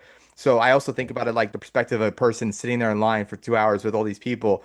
And it's like, I'm sure for you, if you're standing in line, you want the people coming up to you to be organic followers. Like I think yeah, you've even said it before, you respect like the people that follow your YouTube are really what you consider to be your fan base because they're yeah, watching your everyday life, 100%. Um, but it's just an interesting kind of dynamic. You see these events and people will literally wait all day to meet one person for 30 seconds, knowing Yeah. that that person's going to forget about them in the 30 seconds Yeah, after. exactly. Um, Exactly. but I give a lot of credit to like people like Jay Cutler, right? He's been very open in saying that he will literally wait till the building closes down to meet every one of his fans. And Jay's the that's nicest person I met. Jay's the nicest person in Yangale, in my opinion. Jay's probably one of the nicest people that I ever met in my life in general. He's such a down to earth person, like such a such a good down to dude. earth guy, bro. It's I can text him right now and ask for help. He'll help yesterday. Because he kind of helped you when you were, was it before Amateur Olympia? You met up with him when you did the Ace of Stage, Yeah, right? that one. Yeah, Yeah. yeah, That's what I yeah. won actually overall. That one. He was there. Yeah, he came with me, bro. We met in Yangele in owner's house. They just like kind of it was some kind of event, and I was the only one in the entire event eating my food, meal prep, bro. Everyone was like, pizza, everything, drinks, and I'm like in their house. Everyone's drunk, and I'm with my chicken and rice. And Jay comes to me and he's like, you following your meal plan? And I'm like, yeah, like I'm on the prep. And then he got like he's so passionate about it. Like he like style like put his pizza down and start talking to me immediately. Like started asking me questions and stuff like that. And that was the first time because I'm someone like you mentioned, I don't approach to the people in general. I never approach anyone in my life. No matter who it is. I don't know why, because I met so many people in my head. It's like at the beginning, I was like that, bro. I was the beginning when I would see like Jesse James West when I just came in America or something. I'll be like, oh my god, and like, sorry, excuse me, like I watch your videos, I love it. But then I met in the meantime so many people that it became that I understood that like, and everyone should understand that those are human beings, Yeah. Right. exactly the same like you. There is absolutely no difference in the way they speak or your neighbor. Mm. Literally, every time I met a big person and spoke eye to eye, it was the same thought process. I was like, he's just a normal dude. He's just a normal dude that goes in the store, buys the food, cooks for himself. Just because he's famous doesn't mean that he's not from flesh and blood. You know what I mean? And then when I understood Uh, that, like, that's how That's I a started big that to the that's people. big though because I think sometimes we idolize the person so much that we're just saying, no, we're like, oh man, I just want to be this person when Yeah. really, to your Well, point, everything's rooted back to, You put people on a God. pedestal, right? And then sometimes they disappoint you, right? There's the whole term of never meet your heroes. But that's Yeah. also sometimes is they're not even doing anything wrong. You're just putting them so far on a pedestal, it's not even fair. Like I won't condone what Martin did. I think it was unsportsmanlike, but at the same time, he is a human being, and we've all had these we all do moments. mistakes, bro. We all have mistakes, and it's like on one hand, yeah, sure, hold him responsible just like anyone else should have responsibility to be professional on stage. At the same time, should he be left to like death threats, things like that? Like that's just inappropriate. It's That's social unfortunate. media. It's unfortunate. And yeah, but it's with everything. It's not even a bodybuilding problem. I think it's a 2026 problem. Everyone is just so quick they love watching people get torn down, and then they also love a comeback story. It's like they just want one or the other. Like as soon as people started voicing their opinion, saying, "Hey, let's be a little bit nicer to Martin," now everyone is like trendy to be supportive of Martin. And it Yeah. like went like this. So it's crazy. It's just, so it's unfortunate. And obviously it's not just a bodybuilding problem, but I think we all just have to be a little bit more true to ourselves. Like, don't comment because it's the cool thing to do to hate on someone, or it's if you feel some way, like say it, but be yourself. Even though hate typically, I was just watching other day, and he's also a little bit crazy, but I'm just gonna Togi, you guys probably know who Togi is. I don't know if you know, probably know Togi. that. This sounds familiar. You better not. Better not. Better doesn't matter. It doesn't have anything to do with bodybuilding. He gambles, drinks, not good. Okay. Okay, But okay, okay. he's a cool dude. He's also young. As I said, all of those people have a one image on social media when they're really successful, and another image in person, right? But he was saying, I was just watching the other day. Bob, actually, I don't watch him at all. I just, even though he's my teammate, he said like, how did you like? Someone asked him, maybe Bradley Martin or something, how did you get famous? And he was like, I knew I need to do something that I'm gonna have equal amount of haters and people that love me. That's the only way to be really Mm, successful. So what I'm gonna start to talk about, first thing I started talking about was steroids. He was like, that's the first week because it's a 50-50. People gonna give a lot of bad comments why you're doing that, this and that, and it's a lot of people gonna, and that's immediately gonna go viral because a lot of people are commenting, a lot of people are engaged into Yeah. that. You really want to be successful, you're gonna have a need to have a lot of haters as well. You know what I mean? And that's for okay, me the thing that I don't want to do. I don't want to. Oh yeah. I don't want to have people hating me, bro. You know what I mean? Why?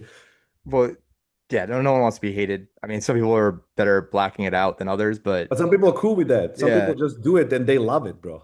but They're I like, think if you hell yeah, truly I'm know gonna scroll yourself, even more. if you truly like, if you truly comfortable with yourself, it might irritate, someone that's not true to themselves, so that's instantly gonna bring hate. I'm pretty sure like with your boring YouTube videos, someone's watching like, why the fuck is this guy posting this? Fuck this, Yeah. but you're still gonna keep on being And I yourself. don't care. Yeah. See, in that aspect, I don't. That's why I said so many times, I'm like, I know it's a little boring, but I don't care. I enjoy that part. I just wish maybe in Instagram is the same thing. But yeah, no, that's exactly how it works. Yeah. is That's your exactly do you still like do you have family in is it Croatia still or all um of my family. Brother, I have no one. I'm one man did army since they day one. like how did they handle you leaving? Like are you close with them? Like like you're living this new life, a little bit like an Arnold, right? Like Arnold was like, I want to go to America. Like there's something over here that's not making me happy and I want to get out.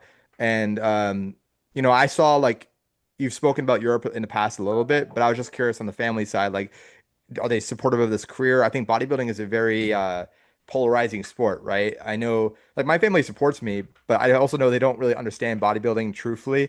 Like they don't understand why I would want to eat chicken and rice all day long, Yeah. which is fine. But I'm just curious on that aspect, like how relationships, not necessarily even family, maybe friends from home, have kept up with you, or you know, Um, Firstly, I'm coming from a really small country, so that's the first sign that's a small-minded people. You know what I mean? When Hmm. it's a smaller country, it's a little difficult for them to. Only thing that people know is what they see in the news, which most of the time is not a good. Negative. Yeah. Exactly. And that's what they portray. Whatever they see, that's what they think about the country or whatever that is. I was never too close to my family, unfortunately. I was never, it's kind of difficult to say, but that's a true. I've been close to my mother. However, my mother is married to my father, which obviously they're always gonna stand each other's back, have each other's yeah. back, right? Not mine. We are like it's always supposed to be husband and wife in the first place, and their kids comes The after, kids, yeah. right?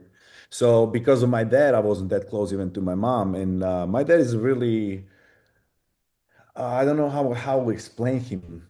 He's a character, bro. He's a character. He was once upon a time in mafia, so Mm, that tells you a lot as well. And if you guys know anything about that, like typically mafia's children are raised really strictly, and typically those kids are the athletes, the polite kids, they know how to act, they know how to treat with the people. But a lot of my that's what I understood now when I moved by myself finally, like in the other side of the world. Like, a lot of my pains and a lot of my things that I have problems with or I struggle with, maybe actually one of the things is that me being open on Instagram and being afraid of being judged is coming from my personal how I'm being raised, how I was raised, right?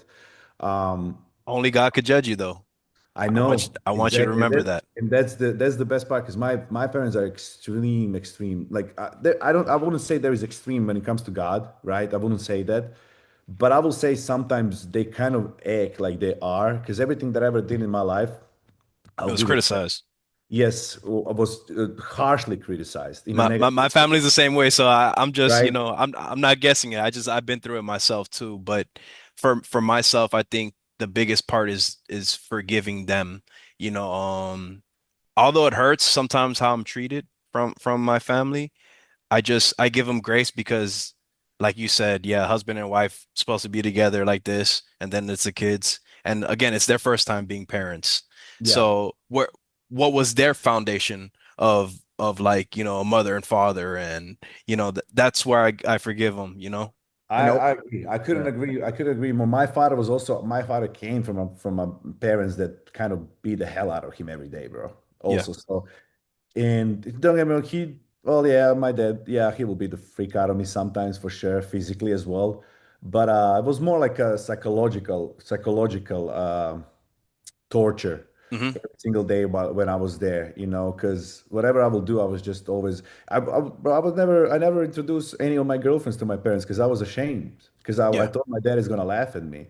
It was, and when you're raised like that, like everything that you do, that's one of the reasons, as I said, why I'm afraid of putting myself out there sometimes because I have that from my past consistently that I'm That being. becomes your inner voice. Exactly, exactly. Oh, Yeah. they're gonna laugh at me or something. Even though, as I said, but it's easy to say, but it's difficult to change when that's your Yeah. blueprint. Oh, I That's totally understand it. I mean, Yeah. look, I have incredibly loving parents. I love my parents, very close with them.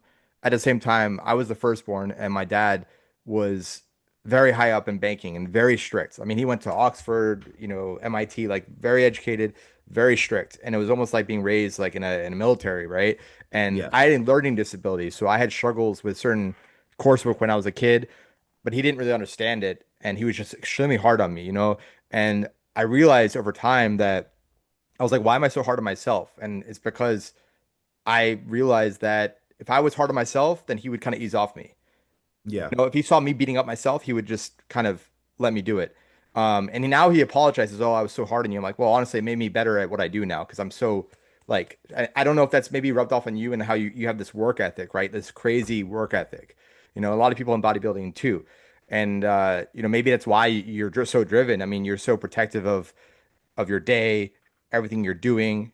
You're very organized, very passionate, and you don't give yourself a chance to kind of like slide down. Like you're like on top of That's it. that's exactly Yeah, that. Just other day also, it was also someone was explaining that part. Like if you're one of those people that just can't sit calm and like enjoy your life, it probably comes also from the race. yeah, Then I started connecting the dots because I remember if I will lift my feet for a second somewhere, my dad will come immediately and say, "Why you don't go do something? Go in the backyard, go feed the dogs, go yeah. clean." Mm, I will never be able to calm down for 1 second. If I will be if I would just sit down, like literally, and grab my phone, he will be go walk the dogs or go wash my car. It will never be, and I have no chill, bro. And it's because of that. I wish I do most of the time. My fiance, she doesn't work on the weekends, and when she's just gonna go somewhere for a weekend, I can't, bro. I get anxiety. If I whole day go somewhere, I didn't do anything productive that day. I'm like, I can't go to sleep. I get anxiety and like I'm anxious. I need to sit on a computer. I need to write a plan or I need to, I don't know, put a trade or make at least $100 that day. Or so, you know what I I mean? Anything that's totally gonna make me understand where you're calm. coming from. Productivity is Yeah, the it's only thing that crazy. makes me calm, Yeah, but it comes from a raise. Even the money. I was reading the book and all of that started coming from I don't know what book I was reading. I'm gonna tell you guys if I remember. It was a really good book. That's why I started understanding that all of the things I have are kind of problems and limits in my head is coming literally from that. For example, making money is also a blueprint, right? Because if you're raised in your family where you're consistently spoke to in a way money is all the evil in the world, right? If you're a Yes. rich person, you're a bad person, etc. That's how my family is extremely religious, as I said, and that's why I'm as well. They definitely transferred that good part on me. I'm definitely, have a fear of God. Whatever I do, I'm afraid of God pretty much. That's why I always think, no, don't do stupid shit because It'll come this back. this guy, exactly, this Yep. guy is seeing everything. I don't care about other people, right? But God does know your heart too. So, Exactly. I Exactly. mean, for myself, man, we all sin. Everyone sins. We all fall short of God's glory. I think, as long as you're able to say, you know what, that's a mistake. Let me not do that again. You know, God, Yeah. God knows, you know. God knows your heart. I agree with that. You can even do a bad thing, but in the end of the day, did you do it passionately bad? And you're like, hell yeah, or Yeah, you're or you you feel did it with really good bad intentions. about it. Yeah. And Exactly, that's the exactly. thing. My parents raised me to be very empathetic. So Same, I'm same. actually almost overly empathetic, and I'm loyal to a fault. And I've had to learn more recently than not, whether it's relationships, friendships, business, that I have to be able, Chris knows, like I have to be able to walk away, just like I left the brand this week. Like I can't stick with people or things that don't align with my center, right? It feels bad. So it's good to have a moral compass, but it makes you feel deeper. You're gonna think if you hurt someone, it hurts you that much more. Some people can hurt people and not feel anything. Um, Yeah, and I've tried to learn. I mean, I go to therapy now. I think very open about it. Like I have a therapist. Like I work through these things. Like being able to give myself grace. Like to your point about anxiety. Like I can never stop. I can't take a vacation. Why is that? When can I? Because I feel if I'm watching TV, I feel lazy. I feel yeah. I don't I, watch TV, I feel bro. so I don't guilty. watch I feel TV. guilty. It's like that's probably the best word is I feel Yeah, guilty. but it's Um, it's bad. It's a good feeling because you're always gonna be like at least relatively successful because of that, right? Because you're always gonna find a way. Whenever I'm like, maybe I lost one sponsor, now I lost extra whatever that is, $500. yeah. My mindset immediately go try to make it back. What I'm gonna do now to figure out to have what I just, even though I have other things on the side and they're doing great, right? I just lost $500. I need to kind of figure out what next time. You know what? Because I'm always like feel like pressured to. So you're always kind of gonna be in a good situation, but at the same time, it's almost like you don't live your life to the fullest, bro. Because of that, I don't live my life to the fullest because I always feel like I Yeah, need because to. there's no midline for you. You're There is just no like midline. I always you're need. like, Only thing that makes me happy is being productive. It's so yeah. weird to say, but like, it's even doesn't matter what. Even if I just did a one reel that day, I filmed and I like the way I filmed that reel or edited something, edited my YouTube video. At least that, like that, I'm already calmer. I You get know what I stressed mean? out Or by check-ins because if I have to perfect it. Like I've had check-ins where I'll have to do the same routine or photo like 30 times till I send it to my yeah, coach. Because I'm yeah, just like my OCD. I'm like I yeah. got it. I don't know. It's I mean, what have you been doing to like you're very cautious like very Aware. yeah, self-aware about these things. Like I'm sure maybe Kelsey has been really good for you in the relationship. Like what have been things that if other people that are watching we seem like we all struggle with a lot of similar things. I'm sure a lot of people watching this are as well.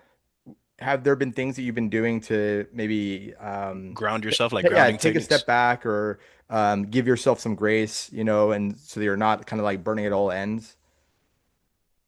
I'm Or are you still still figuring trying. it out? And it's okay if I'm you're still still figuring it figuring. I'm out. still figuring out. Recently, I started. I was like, since I waking up every morning for that training, I was like, I'm gonna start waking up and at least start reading the Bible every single morning because I don't know last time I was reading the Bible, probably like 10 when I was kiddo, so now I feel like maybe start the day like that or something just to understand that like that I'm blessed, bro. I'm genuinely am. I just don't know why I don't feel like that. I'm well aware that I am. I just don't know why I'm always wanting more. When God gave me enough already. That's What that's the biggest struggle. I think for me, when I was able to cancel out my mom's and dad's voice in my head, I felt a little more at peace. I struggle with PTSD and everything. I got hit by a car, suffered a brain injury. Oh, So I get a lot of those flashbacks, but I think in those moments where you're able to just like yeah. look I at where I'm at. yeah, I gotta find that because I also have ADD or ADHD, one of Yeah, those things on yeah. top of that. So my brain is just doesn't shut down, bro, ever, and it's like I it's think always if something bad happens, bro, my whole brain just works against me. Started thinking about how to fix that problem instantly and just focuses on a problem. I'm always It's focused. you know it's when a it, Mac look into it. It's called hypervigilance. You're hypervigilant, so you stay in this like the fight or flight. yeah, Your Yes. parasympathetic that system. You stay in this like fight, state that your cortisol levels are like shh, and you're like, oh All the man, time. Yeah, all the all all the the time. time. time. So All you're the time. analyzing, you're playing chess in your own head, like, okay, if this goes wrong, then I gotta, And that's probably the worst thing is that can literally kill you. Those kind of things can like make a sickness in your body and make yep, you because You know, you're working against like yourself. a Mac computer, when the old Macs used to overheat and they would make that noise, and Yeah, that's what I exactly. would feel Yep. like. A Mac Yeah. computer, my head. Yeah, Okay, bro, like that's the reason why I smoke. That's the reason why I me smoke. too. Yeah, and Yeah, that's that's why the I will reason why I like smoke. I will take like a little bit of edible at night just to go to sleep, calm myself down. Yeah. You don't wake up with a hangover. So but Oh for yeah. me, it's like I'll get these concentration headaches, and I do take Concerta, like a medication to help me concentrate. But the problem is, at first I feel like Bradley Cooper in Limitless, the movie Limitless. But then by the afternoon, I feel like Jason Bourne and the whole world's coming after me. Like I get like by Yeah. 3 o'clock, I'm just like a ball of anxiety. So Yeah. it's, Exactly.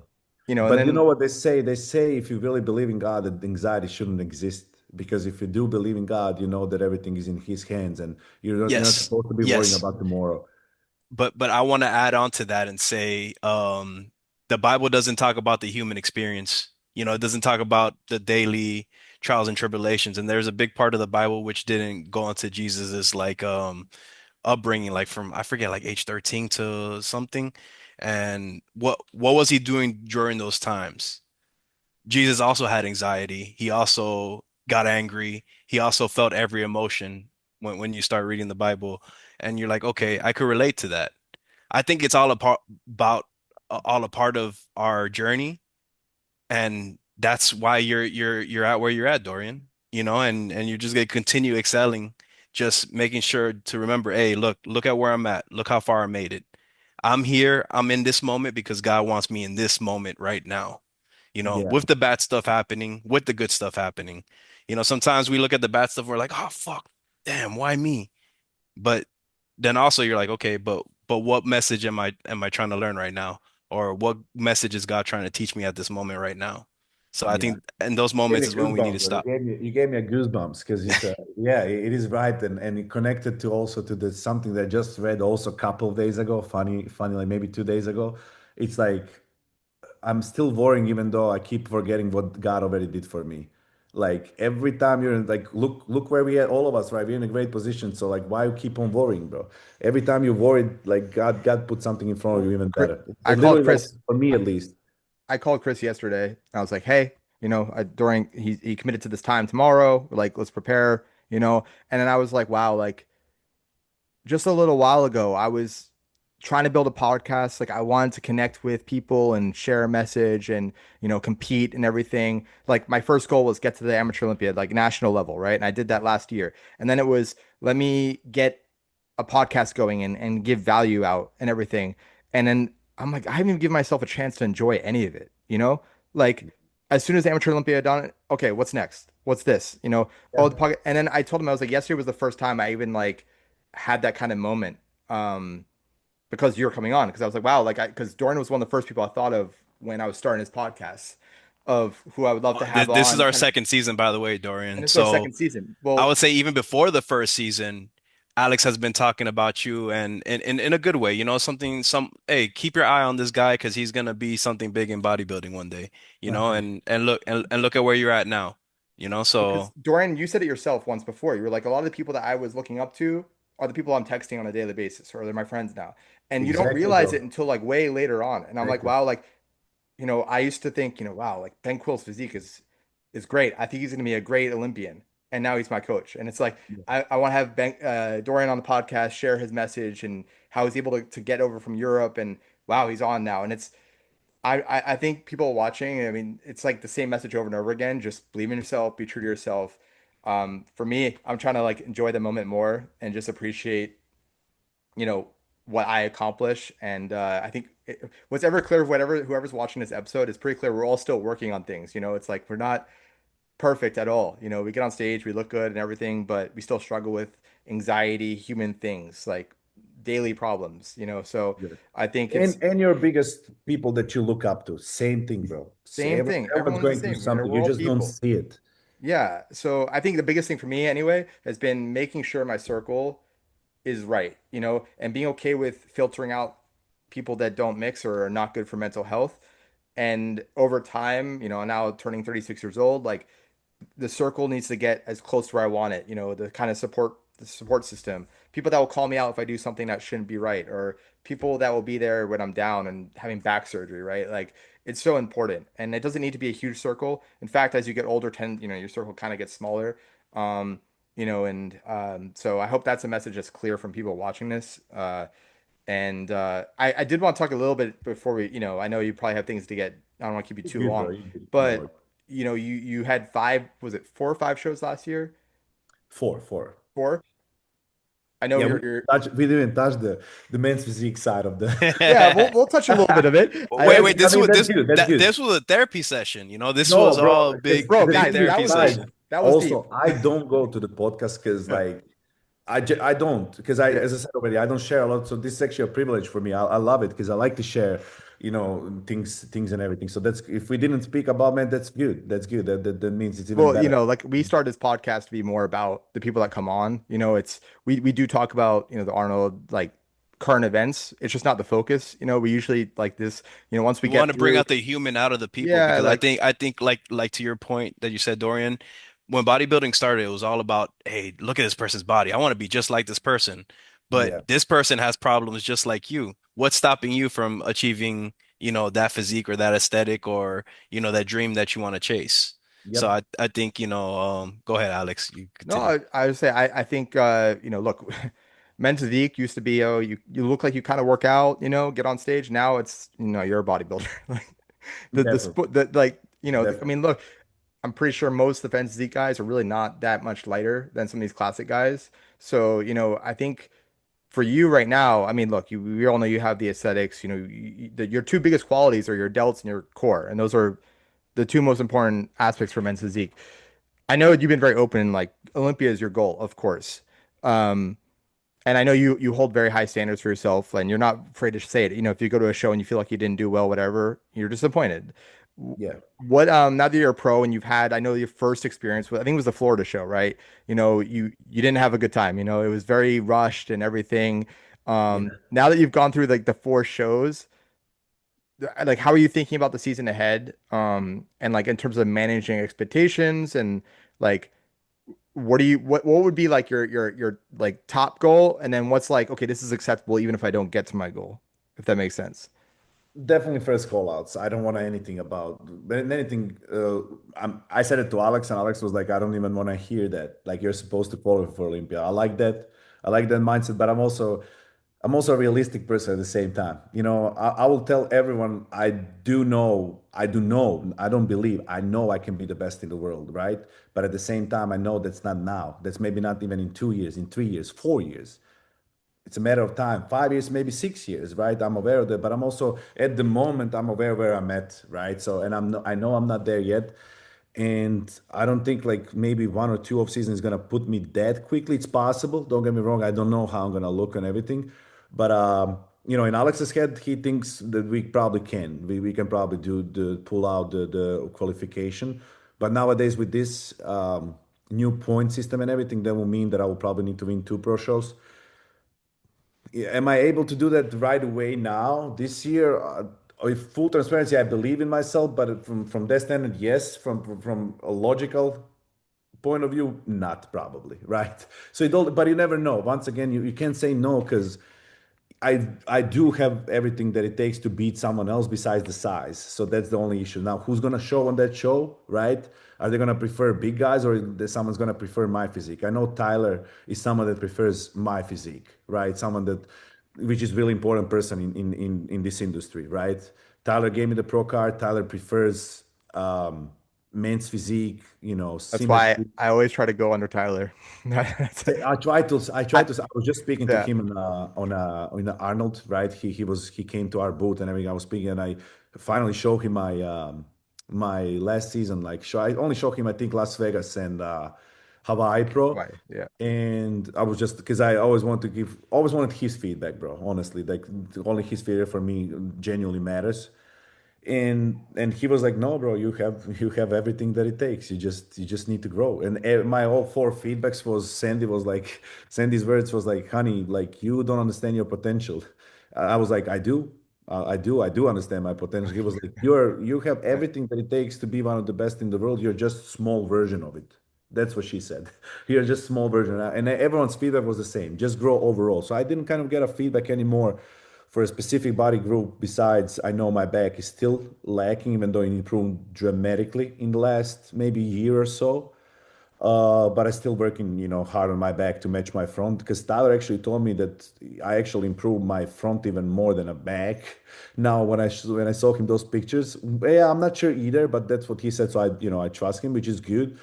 And yeah, I mean, I loved it. I loved everything. I'm well, of course, I'm like as a from a athlete perspective, everyone was like, oh, congrats, like first call out. But for me, I only saw what 7 people in front of me, I think right?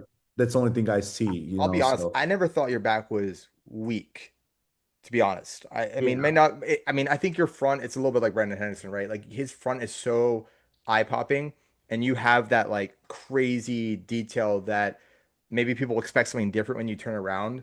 But I mean, look, you have the depth, right? The mid-back depth, and your lats have gotten bigger, so it's gonna be interesting. I mean, I don't. Again, when I see your back, it's not like, oh, that guy doesn't have a back. Open that photo with the back photo. This one. That's like Yeah, 2 years no, the difference. one down.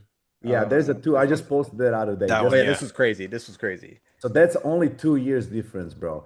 I never trained my back before I became pro because I was just a soccer player, bro. I was, you know what I mean? I want to see my I, abs and I, my chest. I was gonna say that because your training must have big change huge because your back in this second shot here looks a lot bigger than Well, your and I'm in your like I'm stage like I'm photo. like Dorian. I was always the meathead lacrosse player that wanted to go to the gym after practice. But like the men's physique, creating this V is not in like in a natural physique, right? Like if you go to the Yeah. beach and you like that guy's shredded, it's usually like this, right? Like they have Yeah, the abs, but they're like we have to create this whole. It's not a natural shape. They say it's like aesthetic and it's not natural. We work very yeah. hard to build those lats, and so I think it's starting to catch up. I mean, you obviously had a great cardiovascular system from playing soccer, and you have a good frame. So yeah, I mean, look, it's just gonna be a matter of time. How did you feel? Okay, objectively, how do you feel your placings were like Hawaii? Um, I know Alex said he thought you could place higher. What I are your think honest thoughts every about it? show he thought I'm gonna place higher. Yeah, Um, Full transparency, every show that I did, I think I was the most conditioned one. Every single show. Maybe Florida Pro. Maybe oh, no, Florida Pro definitely I wasn't. Sasquatch Pro was definitely my most peeled look, but I was flatter. I was on a flatter side for Sasquatch Pro. That was my best results, I think. I personally think that my best look actually was Hawaii Pro, and that's typically what happens to my body. Longer I'm in a prep, better I get always. Some people fade away. I typically just get better, bro. I honestly always get. So longer I do, so I always need to be also strategic when it comes to that. Not to do my first show in front of Tyler, for example, if that's the ultimate goal, right? I right. always need to kind of run one or two before to be there because it takes me like a little bit longer to like just to get in that in my best shape. However, this look was the worst placing, and that surprised me. This I was the didn't. only the only result that I was surprised after the show, and I didn't even want to ask for a feedback after that because I just wasn't interested. Honestly, I was really confused. But the first couple of places in that show was completely opposite on me, so I just didn't fit the standard for that show. Pretty simple, right? Your Brian tan. Clark won that Everyone show, was and so everyone. dark here. What did they do a different tan? You guys were so dark at Hawaii. Was that a I just lighting asked to do a double layer, double bro. And layer? I love this. Everyone asked me about the tan, bro. I literally just first like that first real code, and then you have a tomorrow one more, right? But Yeah. that first one, I told them to go double, so to go 2 times. They just do one time, right? And then you turn around one time. They did it 2 times. I did a full Yeah. circle 2 times, bro. So that was, Yeah. and I'm gonna start doing that every single time because I really like the dark look, even though it didn't give me a good result at all. But yeah, this was my probably the worst look because it was Sure. a first show. We were trying. It was the heaviest. That was the heaviest on this show. So we were trying. Alex was trying to fill me out as much as he can, which is not my advantage, bro. You know what I mean? Like I will rather push my conditioning that I already have anyways. And also I didn't compete before that for like 14 months. So like even posing and everything wasn't, I wasn't comfortable that first show. I just get more comfortable over time, even though my back looked pretty good on this one because it was fuller a little bit. Yeah, you can Yeah, see. I see it. Yeah, yeah, but I don't know what I placed there. I think top 10 in this show or Yeah, something. That was my pro debut. yeah, you got 10th. I think you mentioned something about backstage you got rushed, like pumping up. I didn't pump up for that. Yeah, I Oh didn't no, you pump. didn't pump up. Was it Sasquatch? You said you were rushed and you were like out of breath when you were doing your routine. Yeah, yeah, but I screwed like first two shows, I screwed both of them. Like first one, Yeah. I didn't pump up, and then for this one, I think I started pumping up way too early. And when I was stepping on the stage, like I got out of the breath, bro. I was like, I just did my last push-ups, and then like they called me. I'm like barely breathing now. I'm supposed to hold my poses and everything. So I started sweating on the stage a lot because I over pumped myself, Mm. right? And whenever holding us in comparisons, I just started like fading away because I depleted my glycogen completely, bro, on that one. So It's that amazing. placing could maybe even be better if I didn't do that, but I still placed first call outs on that one. So that was, I guess, my best result that and it was literally my most peeled, I think, look, but it wasn't my favorite, I will say. It definitely wasn't my favorite. The photos, I will say the lighting in the photos of Sasquatch looked incredible. I think everyone just looked unreal at that Yeah, show. yeah. I think Whitman was doing the photos. That's probably also But why. yeah, yeah, But yeah. He was but good. it's He hard to was good. compare sometimes the photos, right? Because one show you have shitty photos and maybe you look better. But I know, like I thought Ben looked his best at Sasquatch. Ben, yeah, Ben He looked thought really good. Hurricane looked better for him, but um yeah, I don't know about you. Like for me, I find like the first show I tend to come in fuller, and then like if I do more shows, I'll get drier, more peeled. I mean, I'm Iranian, so Persians can get pretty dry, but like I get flat very quick. So I need to figure out how to bring both. Same. I'm just not a bubbly person. Same, bro. I'm not a bubbly person. I can be when it's like so many times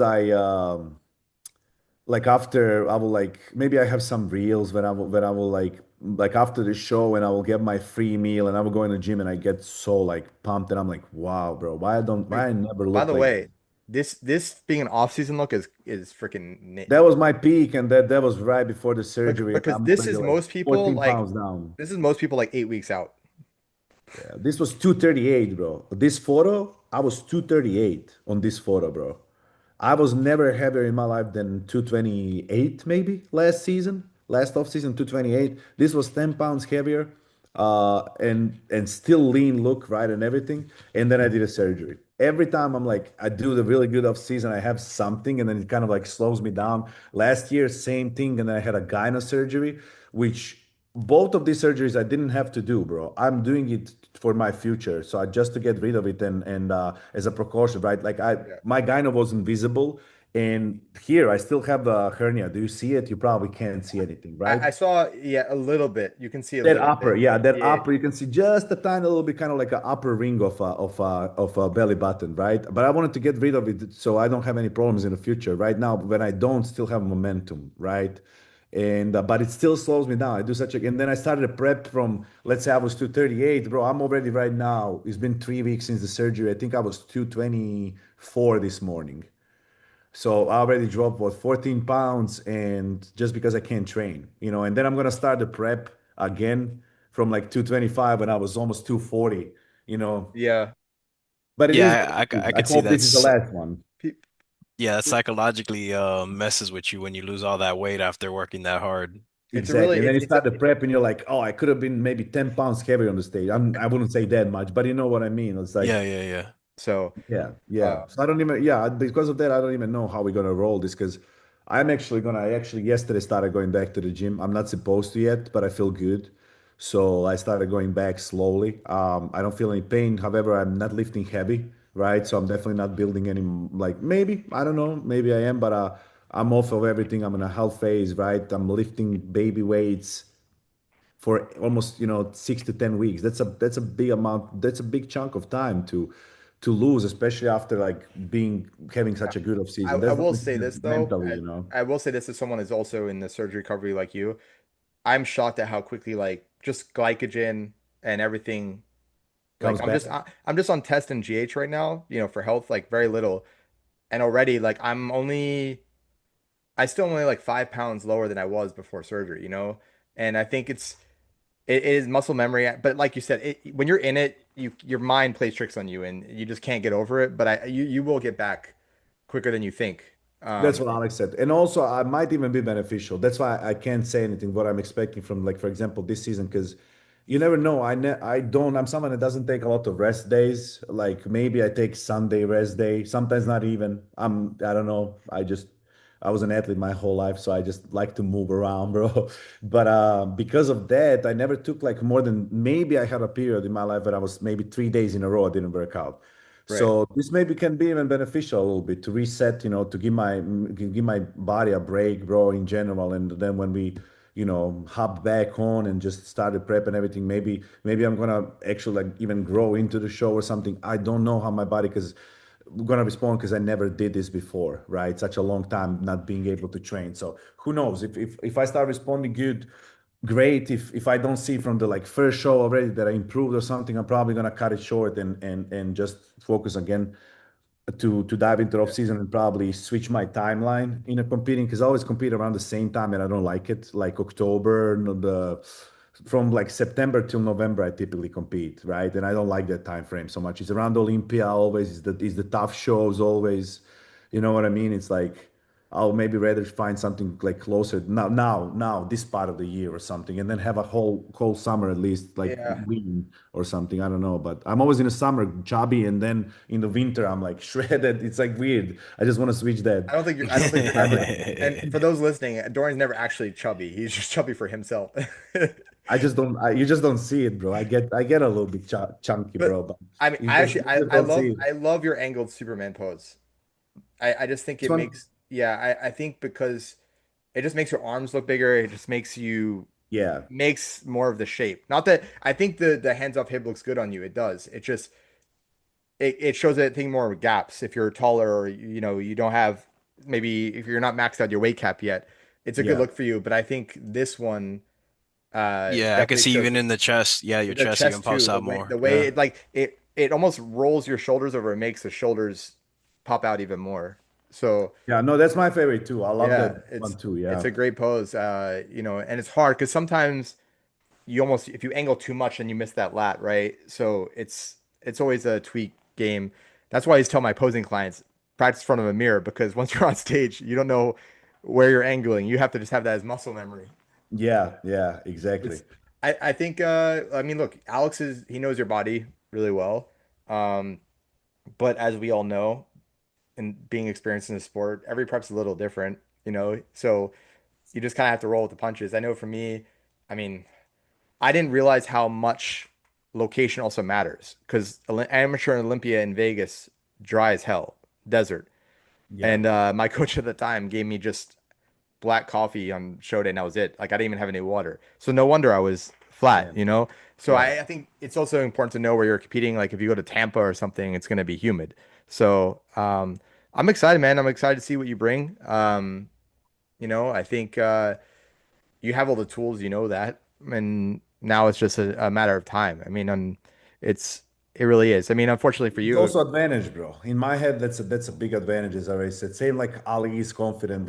I see why Ali is confident, to be honest, because he's right, bro. Like those people are getting old. The best in the world, they're getting old, and they can't improve anymore. So the way I see the things, um, someone let's just put it like this: someone has a great front, amazing front, right? One of the best in the game, but their back is not that good, but they're capped out realistically, bro, I will never tell to myself I'm going to be the best in the world because you have no room to improve anymore. And if your right. back is lacking and you have 0 pounds to put in yourself anymore, how are you going to be there? How are you going to be up there? You know what I mean? It's really difficult to improve anymore when you're capped out. I'm 18 pounds under my weight cap, and I don't have a lot of weaknesses on my body, right? I do back. We already acknowledged that, but 18 pounds. You know how my back can look like if I put 18 pounds on my frame of Yeah. muscle?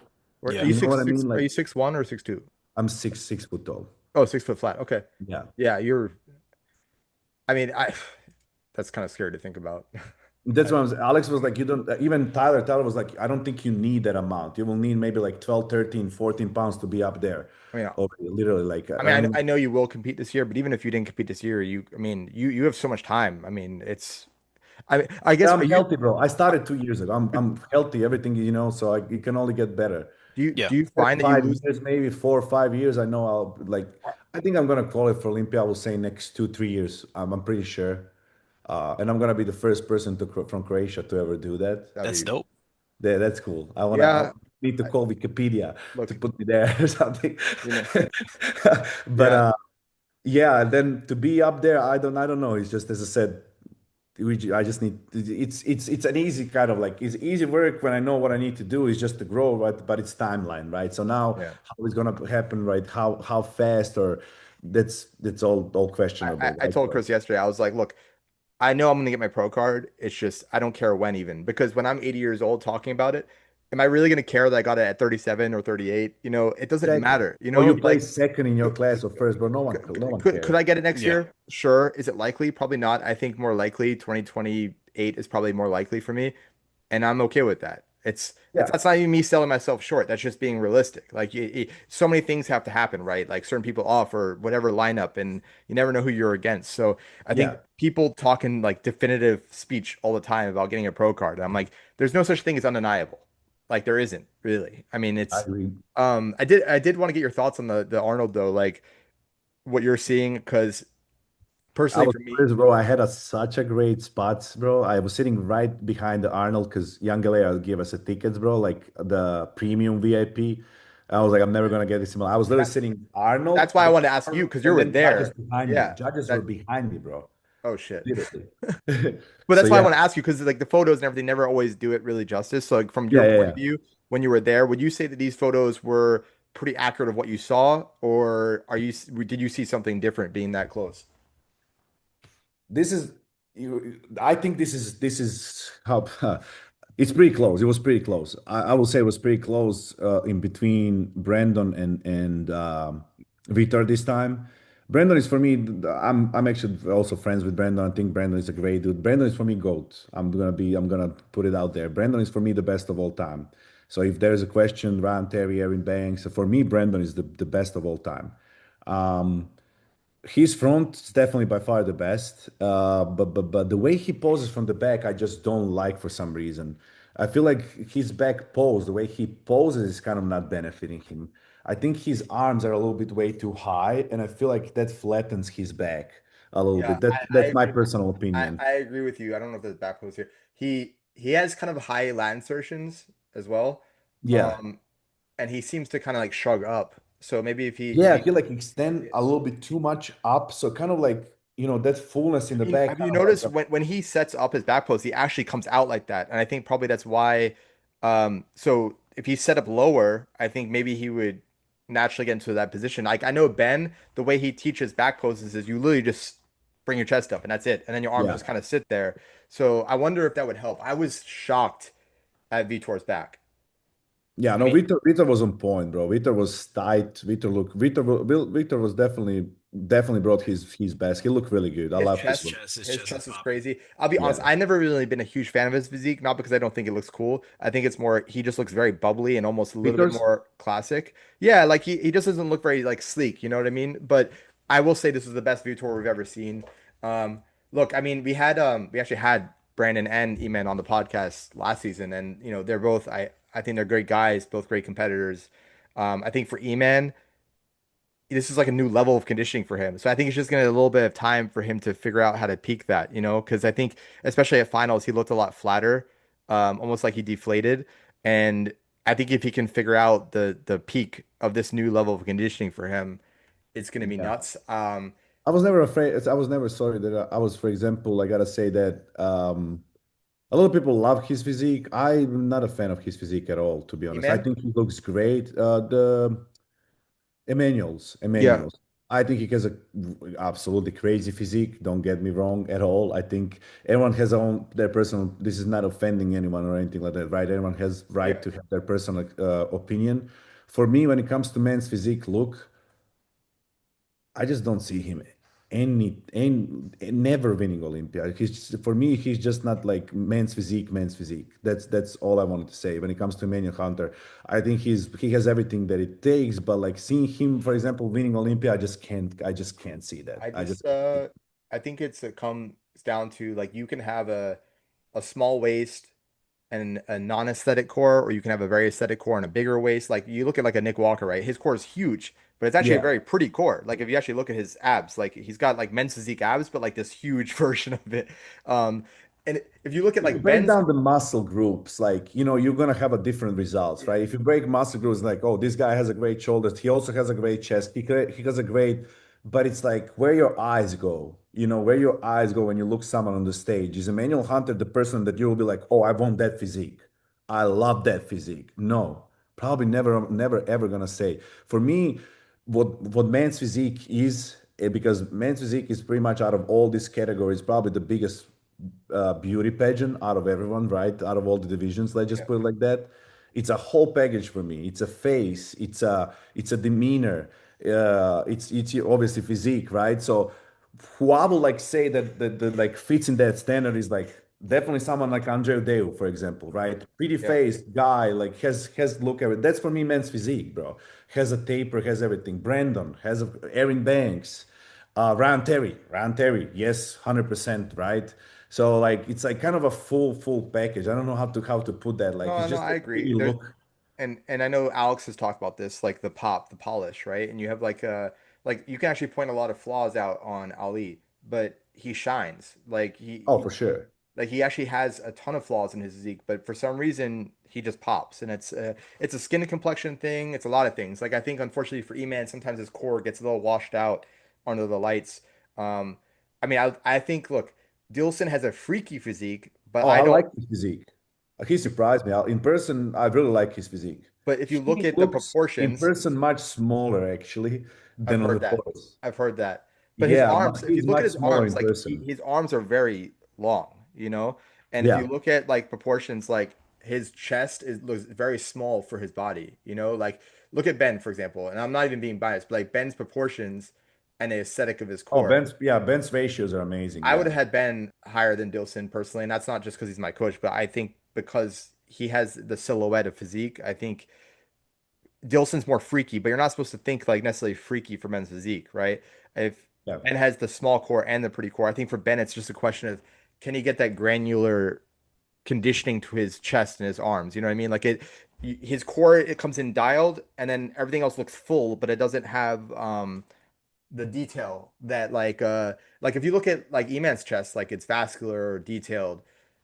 So maybe if you swapped Yeah, his chest, Iman was from the front was really tight. He was really tight. yeah, and then From the the back, back, I think he could have been tighter than he typically brings, yeah. but still he has one of the best, probably in this lineup. Yeah, still probably the best back. Who, E-Man? Yeah, yeah. Even though he couldn't be tighter from the back, in my opinion, at least from the like, seeing that Yeah. in person, I think he could have been a little bit tighter. I think Andreu Deu could be also a little bit tighter. If he was a little bit tighter, I think he will probably be over E-Man, I think, in my opinion, if Andre was a little bit tighter. Yeah, Uh, I think I mean Ben, Eman, and Vitor I think are the best backs on stage in terms of like proportions, yeah, fullness, everything. yeah. I think DU is very pretty and big. I just think with DU like his core is a little blockier, like the way his hip bones are at the bottom, you know. So for him, it doesn't have the same aesthetic as like a Ben's core, right? Like if you look at the way the muscles are like Ben has kind of like a perfect core.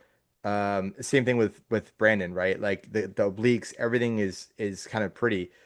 Yeah. So I think this is where like the fine details come in. I just look Dielson, good for him. I have nothing against him. I just think when I see his physique, it looks freaky, not pretty. And obviously he has the baggy shorts, and it's like I don't know if it gives the whole look that they say they're You going. know, that pissed me off. I'm not gonna lie.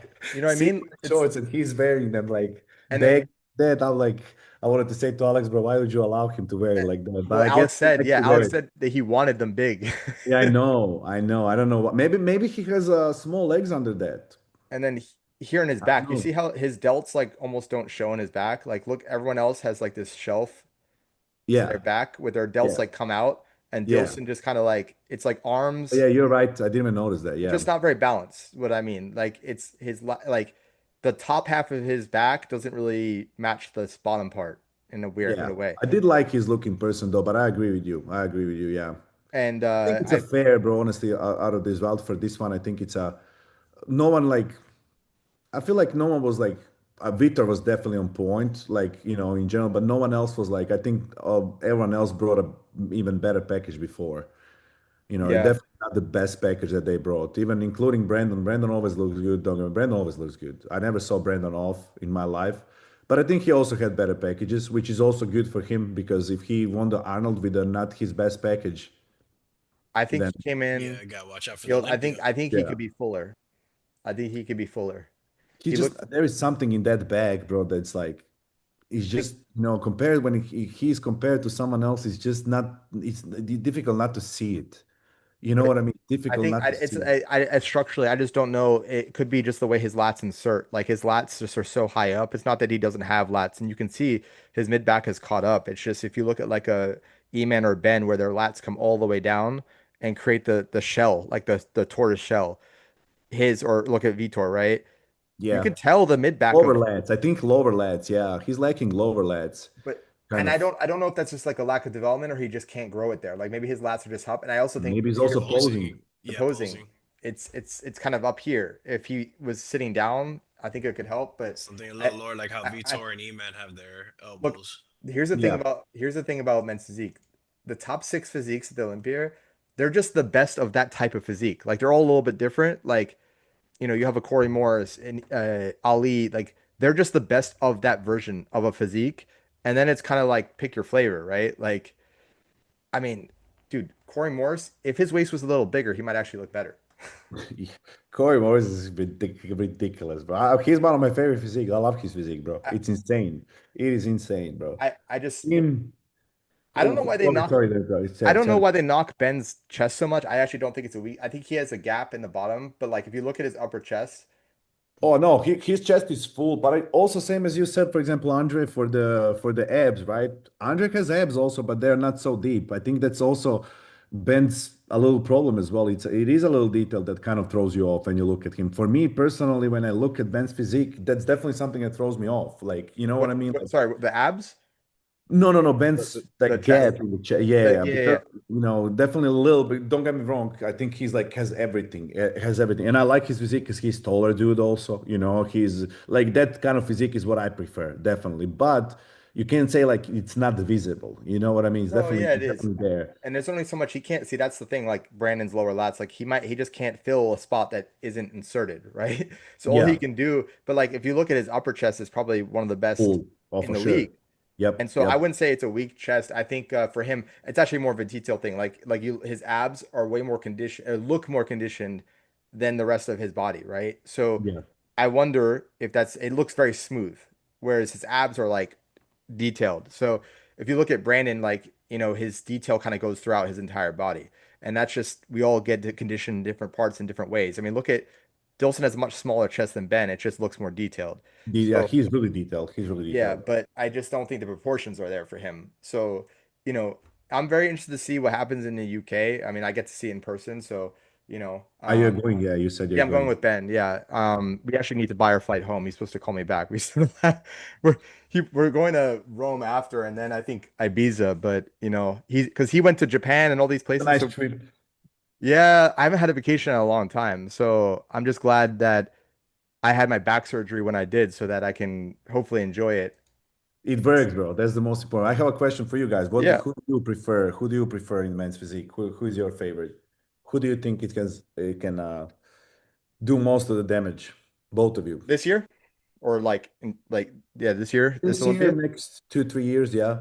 Because they're all Okay. probably still there for next 2, 3 years. Ryan Terry, Aaron Banks, they're all still there probably. So you're saying for your biggest competition, Yeah. okay. One day. If they're What? not retired, bro, until then. Well, I think Ali has probably the biggest or the highest ceiling right now. Because he's the youngest, yeah. Because he's the youngest, like you mentioned, and I just think that's gonna be the future of men's physique until you get there, you know.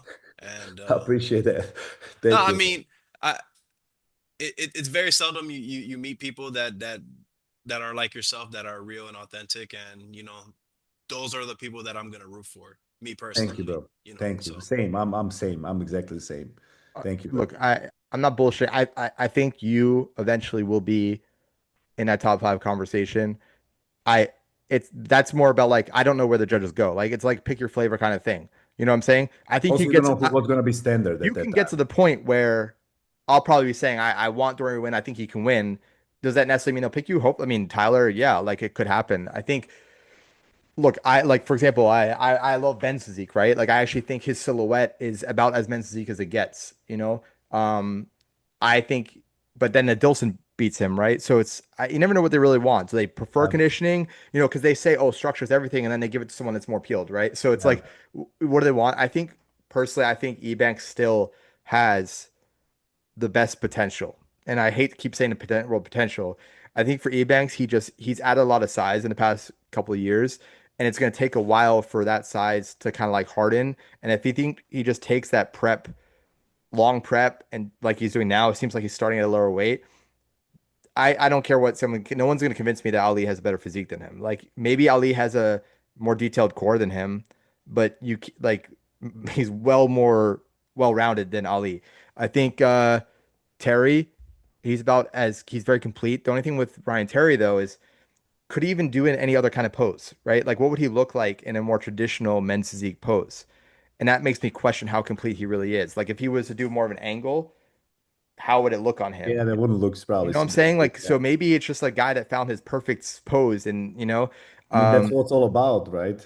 yeah, I think yeah, so I think Ali as well. Ali has a wide waist, but he you can't see it. He poses really nicely. look, I think Brandon and Ryan in my mind are basically even in terms of like the goats, really, because it's really hard to give it to Brandon when Terry's back is that good.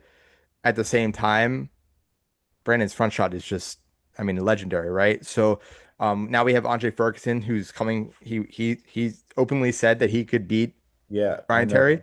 know. Um, it's gonna be very interesting. Again, it's like who do you want to win, or who do you think should win, or who do you think will win?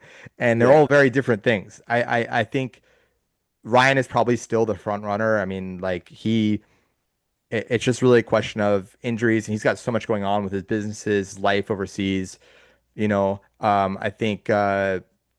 I think Banks, if he can pull it together, I mean, I think for his physique, I would love to see that win again because I think that is men's physique, and his legs aren't small. He just has smaller calves, but his freaking quads are Oh, he massive. definitely doesn't have a And small legs, bro. He people has that big ass legs. they said that on one podcast recently. Oh, he's got small. No, he does not have I think small he's legs. just He's in just tall. He's surfing or just tall, something. And he man. doesn't His have bow Yeah, legs, yeah, Like bro. He's tall. his legs aren't bow legged, so they don't, they look very straight. But Yeah. I think who else are we missing? I mean, Ali needs more of his chest, delts, pretty much like a lot more there. Um, Who was Vitor is Edvan? I wouldn't oh pick. Edvon. Look, Yeah. okay, here's my thing about Edvon. If you look at his physique, he's very core dominant. His chest is very high up on his body. So when I look at him, I'm seeing like his chest is very short. You know what I'm saying? Like it's all core, Pretty and then dense. his delts don't like pop out, right? Like they don't cap off. Like his tricep kind of dominates. So Yeah. like he doesn't have that like top V, but he's got crazy conditioning, like freaky, like Dilson. I think he's just a little more aesthetic than Dilson. Yeah. And just bigger. He's a pretty big dude for his like for men's physique as well. He's pretty dense and big. I do like his physique too, I but I also agree with you, bro. I honestly think I'll tell you who I think should be who's my is Barack. oh see I just watched in person, bro, and I didn't like his physique in person. I don't Really? want to say I didn't, bro. I think he looks much better on photos. This is first time seeing. Maybe I'm wrong. Maybe I saw on a different lighting, maybe different angle. But out of everyone there, like he looked the least men's physique. I think he has crazy physique as well. But in person, maybe it's because like he has big legs also. So he just looked a little bit more kind of narrow than anyone else, kind of like not that wide as everyone else, maybe Mm. in that sense. I don't know how to explain. Like, You think because maybe his waist is a little bigger, or Yeah, just in general, waist is kind of almost connected to the quads. Like you see that yeah, flat line, like it just goes yeah. straight, kind of.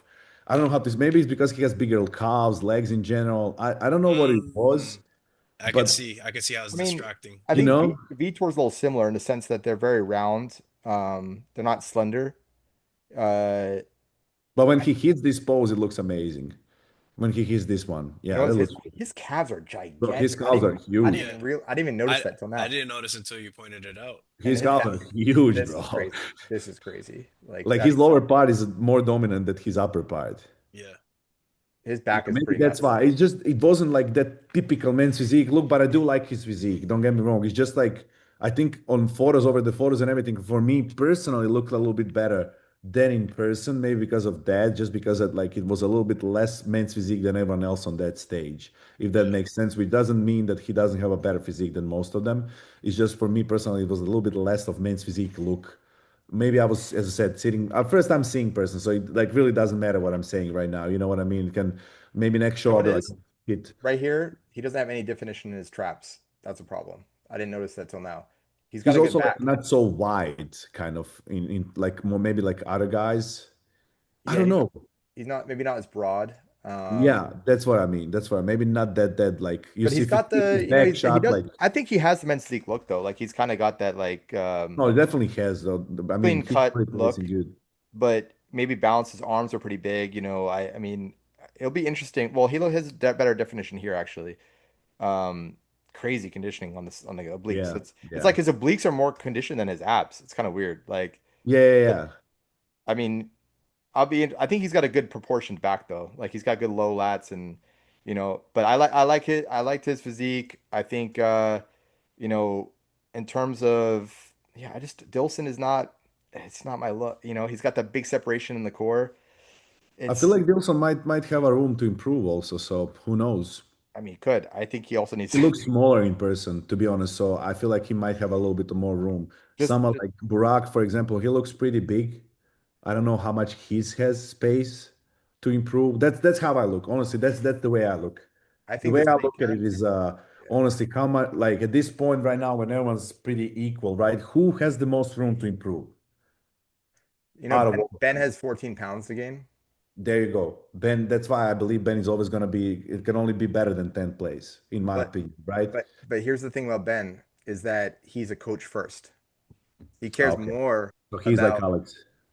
but and his business is blowing up. I mean, he has Marine, bikini champ, and Janet now on our team. So like his coaching is blowing up, and it's not that he still wants to win. Don't get me wrong, but he's very competitive about his coaching, and he's like the only coach that is behind the stage, like putting tan on his own athletes, like ever. He goes to every I show, love that. I you love know, that. and so I do appreciate that, and I think this is like Ebanks, right? He's a very like Ebanks. That is men's physique. His core is small. Yeah, no, It's 100%. it's He has a pretty. really small waist. He has a really small waist, bro. I had bikini friends texting me being like, "I want your coach's waist." And I'm like, "Yeah, me too." Yeah. Yeah. Everyone, He banks. He also banks for his height for a big dude. He has a really small he waist. does. You know what it is that he has like no hip bones. That's what it like no hip bones. Yeah. Like they Yeah. don't. I don't know where his legs connect, but they're not. No, he does have a really small, especially like you can see you see the waist from the back is when you see Dude, it. You know what I mean? Like that's where you can't hide it. And that's where I agree. Like I think no, he's definitely gonna be up there. He can get only better because he has room to improve. Ali is pretty close to his weight cap, but he's younger, so I'm definitely seeing him potentially winning Olympia. I see same as like Alex's opinion. I think where Erin I don't think anyone can beat Aaron if Aaron is 100% on point and peeled, bro. Aaron just needs to be peeled. And literally, we were sitting together watching the show, and I'm like, bro, stop being stupid. You literally just need to be peeled, nothing else. Why are you chasing the size? Why are you chasing, bro? Just come shredded to the bone. You already have size. well, If he he comes used to like be. that, I don't see anyone beating him. They I used to really say don't. he used to look a little lanky, right? Used to. Now, what last Olympia, especially when he spilled over, that man did not look lanky. That guy looked massive. He That's what looked I'm saying. Like, why you chase and just don't focus on size anymore. I think this is a good idea of starting like a little bit leaner prep because he generally does not need size anymore. He is the biggest guy on that stage, however you turn.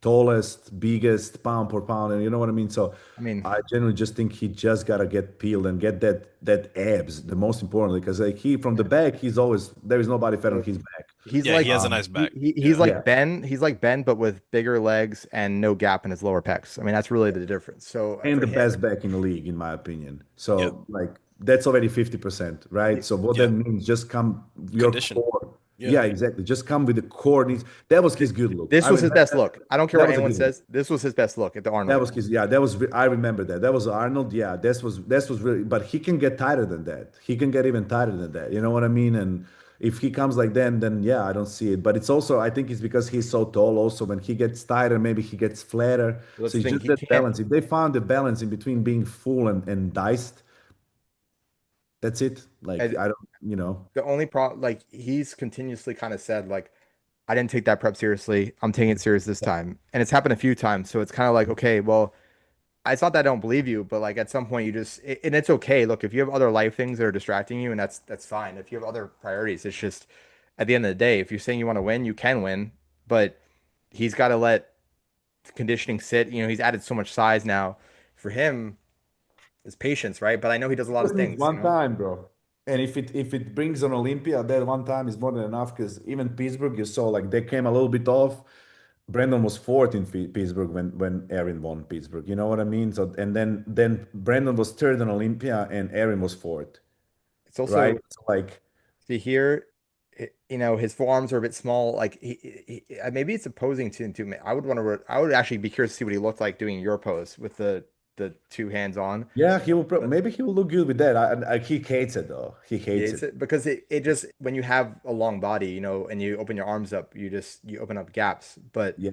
you know, I think he will look good with that from angle Superman kind of. If he angles a little bit, I think he will look great. But like if you know, if it worked for him so far, so this I also think two more people that are. This was also okay. Look, I think this this. was just too full. Like he spilled over. I don't know what it was. Yeah, There was no definition here. Like and there was, but you know what I'm talking about. Like but you it's can see how big it is, and I feel like because of like a little bit more extra water that he always holds, he holds it around the love handles, and then you yeah. can see it, bro. His waist doesn't look that small Well, as it will look if he's tighter. he also wasn't controlling it. Yeah, yeah, He yeah. That too. Even from the look right back, here. you see. Yeah, exactly. You see that? You see that's not supposed to be I'll because be he never honest, had that and before. I love his physique. I thought he should have placed lower, to be honest. I Yeah, did no, not. no, I agree. But at the same time, as I said already, like he has the highest ceiling in my opinion. If like he For has sure. genuinely everything that like can make him unbeatable if he comes. You know, everyone has points that can get beaten, but like I generally think that he doesn't have a lot if he's on point. Ali, I love Ali. My only issue with him is his height, bro. Like I don't like short Problem bodies. is his waist, it's actually pretty thick. Like it's so pretty, but it's a bit like Nick Walker, where it's like it's very pretty, but it's blocky. He has to angle it well, and he does angle it well. He hides it well, He hides it really well, yeah. but you know, it's kind of like he has kind of similar structure to Brock, if you think about it. Like shorter, a little bit thicker, and more condensed. And I just think that this weight cap is really hard for the shorter guys because almost every shorter Yeah, guy yeah, for sure. when the weight cap came out, I think all the shorter guys were like, "Well, I only have a few more pounds, and I'm basically there." And all the taller guys were like, I think Alex was like, "Yeah, I got like 16 pounds." I'm like, and he's already big. Oh, that's see, that's a name that I feel not being biased, but I think Alex can definitely be up there. I think Yeah. Alex it's his legs. I think he just Copeland? yeah, it's just like if you look at Alex, like his I don't think he has a bad legs. it's not bad, but they just look very smooth. Like they look I'm trying to find Yeah, bro posted last time stage photo he's 2 years yeah, ago, he's bro. full on you know, he's got pretty big feet too. So like I don't know, it just he's got long Maybe a legs. little bit. Yeah, you're right. Maybe It a just little. he's got very long legs and a very short torso. So I think for him the legs are almost even more important to grow than like Ben, right? His Ben's aren't massive legs, but they don't really distract you. I think for Alex, it's just, you know, he's younger. I think as his muscles harden and he gets more of that dry look, he'll be fine, you know, because he's got a pretty core. And you know, the thing about Alex is I don't know if it's just he's like the goat at Instagram photos, but like when he takes his photos in that gym, his arms look like I don't No, know. bro, Alex really he has it, bro. I'm not trying to be biased, but like you think about it, like look at this, like he beat Vitor here. Imagine how much in Vitor improved since then. Imagine if Alex was at the But look, same. I don't want to piss Alex off by saying he has potential because I know he hates it. No, yeah, exactly. But But he like, does. He does. no, And 100%. So now his Vitor that you back. saw Vitor on this show in Miami, but no one was thinking that he's gonna be now where he is Vitor, right? So Dude, if they had a same pattern, like same like path with improving Alex and Vitor, well, Alex would be top three in the world right now. so here's the Realist- thing. Here's the thing with Alex. For some reason, his prep photos never like if this kind of detail never translates to the stage yet, which That's the problem. Exactly. once That's it the problem. does, Yeah, yeah, yeah. That's the crazy. for sure, for Because sure. look at his delts like here. It doesn't, Back, bro. He's back. He's one of the best in the league bro. also. I saw him. I was at Miami when he won Miami. He's back. That He's amazing. is one of the best backs in the league. I think his Yep. back could actually challenge Ebanks, if I'm being honest. No, no, for 100%, bro. 100%. I It's agree. He has one of the best back. Then look at look at this. I mean, that's Yep. gnarly. Also Yeah. waist, small waist from the back. You can see that Yeah, he's got a but tiny waist. yeah, I think if he just adds a bit more to his legs, it will help balance out his physique more. I think it's just a proportion thing. When you have long legs like that and they're a little bit smaller, it just and he's got big feet, he's a big guy, like Yeah. it looks thinner than he is. He's taller than Aaron. Is he taller than Aaron? Yep. He's taller than Aaron. Um, but yeah, no, he's got a bright future and he knows it. He doesn't, need another person telling him that. I root for He has a him. good mindset, bro. That's why I'm not afraid. He has a good mind. He's not in a rush. He's not, he's young, bro. Also, that's why I'm speaking about Alex. Bro, Alex is like 28 years old. He's very young, and Yeah. he came on the podcast and he told us how much he was running, I'm like, no wonder you needed a break. Oh yeah. I know. He told me that. I was also like, what the hell, bro? I Yeah. couldn't, my No. jaw literally, like when he told me, I was like, oh boy. I'm Yeah. like, Yeah. yeah, I mean, no wonder that your body was kind He'll of be up there. He'll be up there. And one last person we forgot is that kid. I think he's gonna be now. We forgot about him, and I genuinely think he's gonna be who? next Olympian or Mr. Olympia. Is that Chinese kid? I love Oh his. yeah. I Yeah. love his Oh, physique. Yeah. That what's his name? I forget. Jushian something? Is it Jushian? It's an X something. I'll just type that in X hoping Maybe I'm it shows up. tripping. I know it's he, like he, age Uh, or something. Hyung, maybe? Open, He. no, no, there. It was second. It was second right now. Dead second. okay, Yeah. so I Yeah, think Jushian. I was right, bro. okay, so Jushian. he's a bit like Corey Morris. I think his waist is almost too small. I Like think I think this is insane, bro. it's no, it's insane. But does this look so photo? It's almost like if he had an inch thicker waist, I think he would be look more aesthetic. It's like his waist is so small that you're like, Yeah, crazy. But like he doesn't have a lot of weak points at all, bro. no, He doesn't have it's a really pretty look. It's just a pretty look. That's what I was talking about before. It's a Yeah. pretty look, and I feel like that's what you want to see when someone is a champion, right? You want to see the pretty look, something that is like, wow, bro. Like, you know what I mean? Not like if you go by the rules, then like, I agree with you, like, oh, maybe small waist, whatever. But like when you see this is like shit, bro. Like like if this is a his standard, chest is crazy. how do you beat this? I mean, Yeah. his Back and chest. front.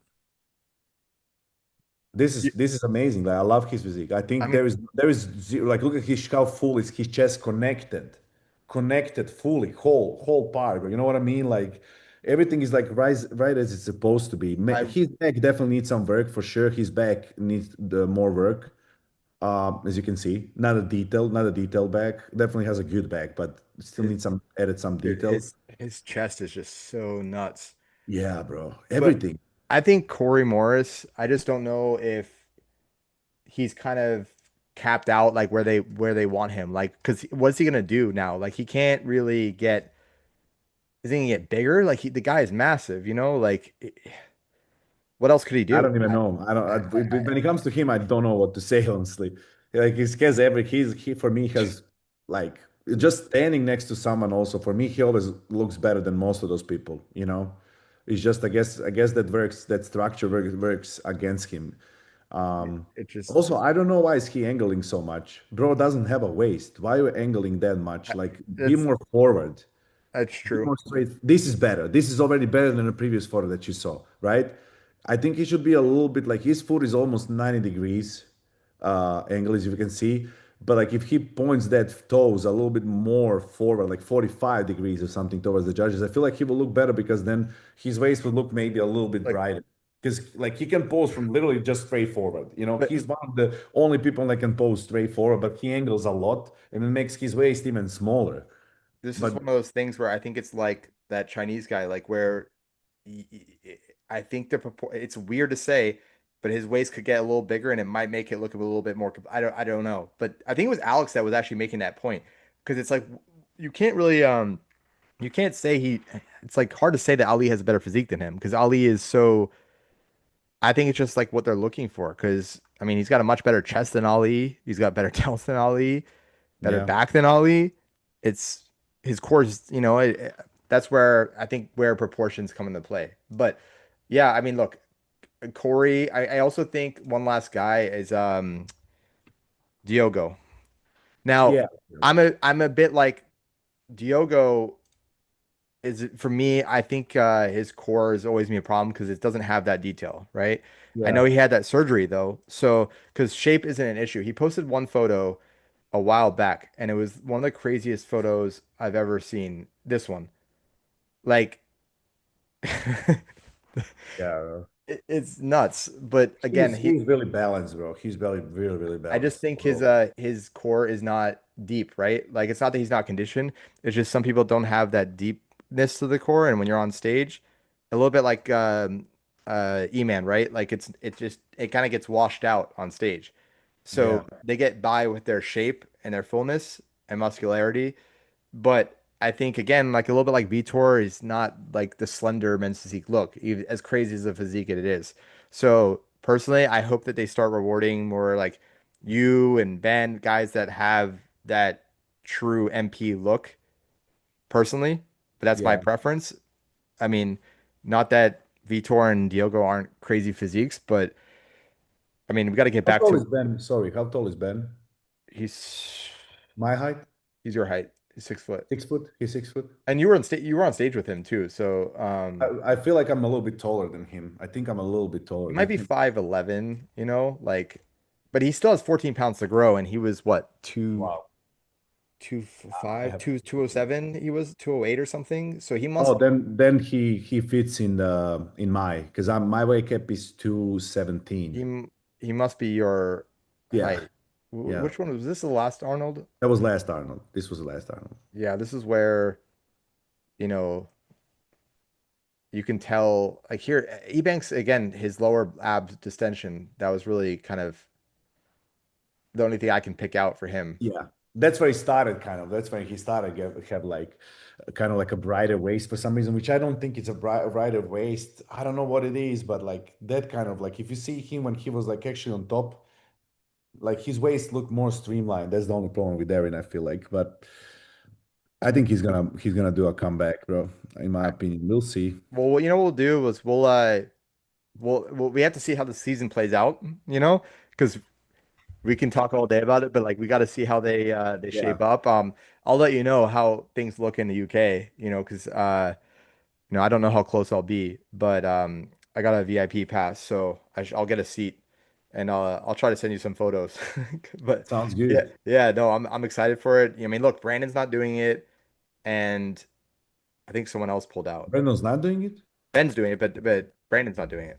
Oh, I thought Brandon's doing that one as well. He shut it down. Like he was going to, but Oh, Ben. So, but look, people want to ride on Ben for traveling. But look, Ben takes feedback really well. So it's like they want to say Japan was a mistake, but at the same time, Ben knows what he's doing. He was coaching, and he knows Ben is he wanted feedback, and he came in better. So if you're the kind he's of person that you're gonna improving, let it bro. bother He's been you, improving. He's been clearly improving. So I don't have doubts and I know about Andre said that he should shut it down, but like, what's another 1 or 2 weeks in prep gonna do for Ben? Like he can do it and still shut it down with plenty of time for the for Olympia. Olympia.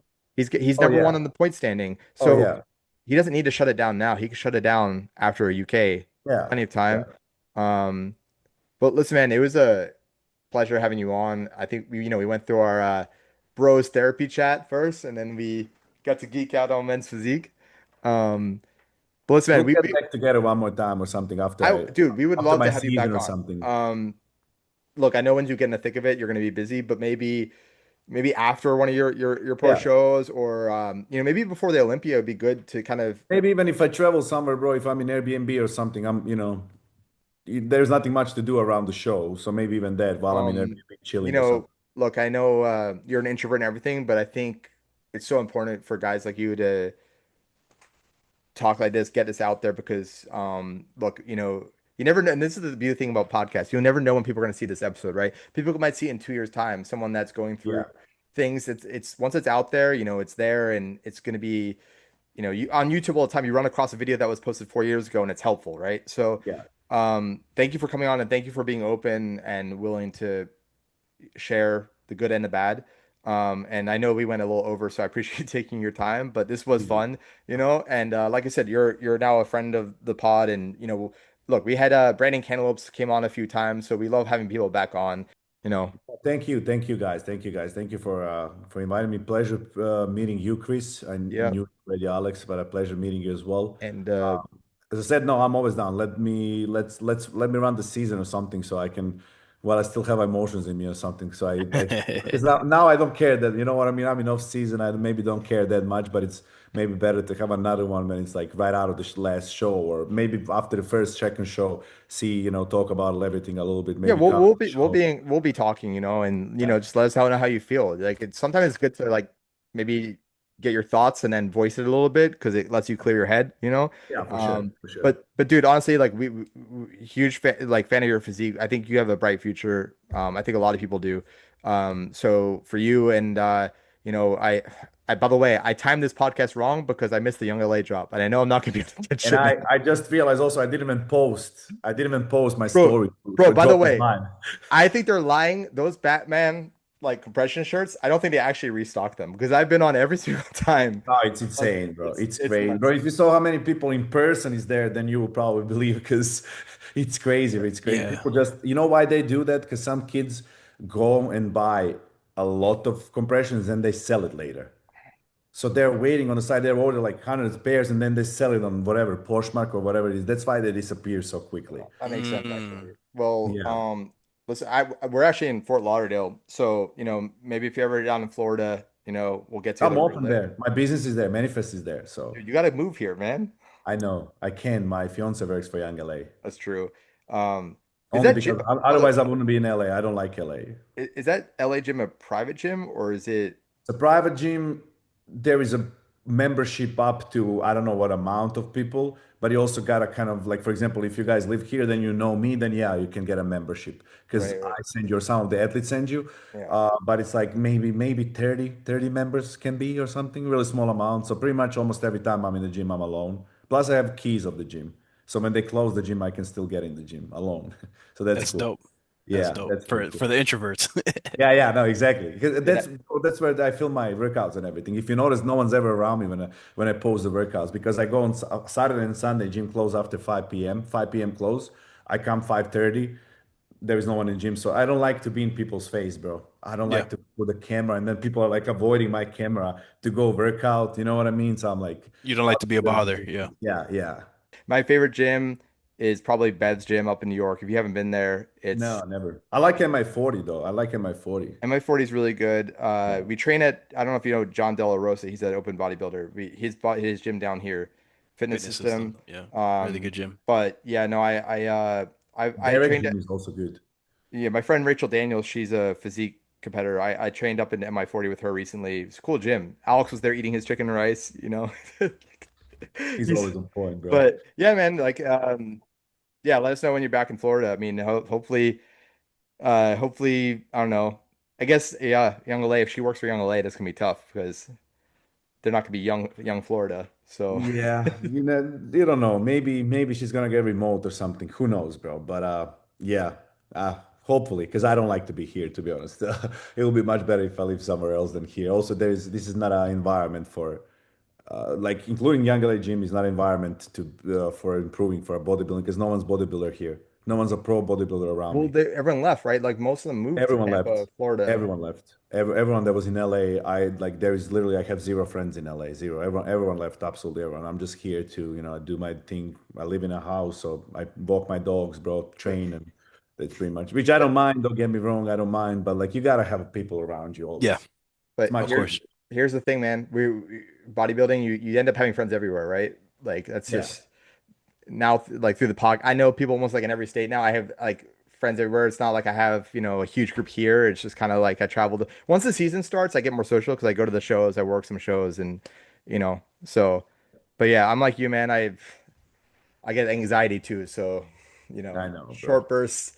But We'll listen, get man, better. This is a therapy number one. We'll get into more therapy sessions. well, listen, there's one quote. It's like you're not born special. You're born with the opportunity to be special. So I Yes, think sir. that's, it's when opportunity meets preparation. So, that's all you can really do is prepare. You're doing it. Don't arm wrestle. Take care of that.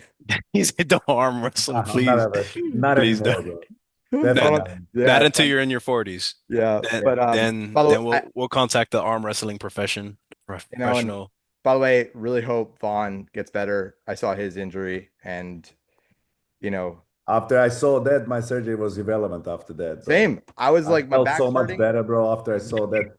That's I bad. swear. I mean, not Yeah. in that way. I didn't mean like that. No, No, no, no. I meant like that. That's bad. Why Like am when I you put it bitching? like Yeah, like bro. I damn, was no, like, why he am I got it bitching? bad. I'm like, I'm doing a hernia surgery, bro. Can't even move. You know what I mean? He Like, has both his arms, one leg yeah. in the air. He was still on Arnold, bro. He came in Arnold. He was there, bro. He was oh, signing his things with his arms, like this, bro. yeah, because he That's he did crazy. Battle of the Bodies. I did because there's a pro-am. So, Yeah. we were tanning next to each other, and I'm like, this Vaughn guy, is a great. I love Vaughn. Vaughn is a great dude. he Vaughn. he's like you, very authentic, but at the same time, like I give him credit, man. He does a lot of his own content, and that guy's artistic as hell. Like Yeah. the Yeah. stuff he creates. So anyway, if Vaughn ever sees this, we wish him a speedy recovery. Yeah. But yeah, man, good luck with the season. I'm sure we'll bump into you at some point. Oh, is that Cookie? That's Or Cookie. that's Cookie. Other one is crazy. She's not gonna be calm if I bring her. Oh, So wait, Oh, it's I a Shih gotta Tzu. hold on. I gotta that's get Shih my. Tzu. One second. That's a Shih Tzu. I Looks have like an two. Oreo for real. It looks like a cookie. Yeah, her name is Cookie. I have a other one. Where is Hazel? Come here. Come here.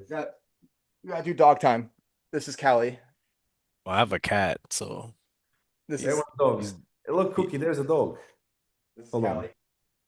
The Boston. What is that? Boston Terrier. Oh, is that Yeah. he or she? Just she's only like 12 pounds. She's so. I love, bro. I love dogs. I have such a weakness on the dogs, bro. Yeah, dude. They're the best. But yeah, man, dude, this was so much fun. Here. there you go. Matching Yeah, Shih now we can, Tzus. yeah. We gotta take a photo of this for the this is too funny. Hold them up. Anyway, yeah. My I cat is gotta- somewhere. I probably got a dip right now because I was supposed to be in the gym 3 p.m. I didn't need my pre-workout meal, but it was no, it was pleasure. Serious, it was pleasure. That means I enjoyed it. So Oh yeah, dude. thank you guys for having me. Bro, Alright, I'm Dorian. like you. We're yappers, so I'm a yapper too. I'm a yapper too, bro. yeah, we gotta make t-shirts that just say like pro yappers or something. I don't Bro, Yeah. yeah. Yeah, bro. Yeah, message us whenever. We'll love to have you on in the future. Go get those meals in, get a workout in, and we'll stay in touch, man. Sounds good. Have a Peace great out, brother. I'll You see too. you. Be safe, man. Safe.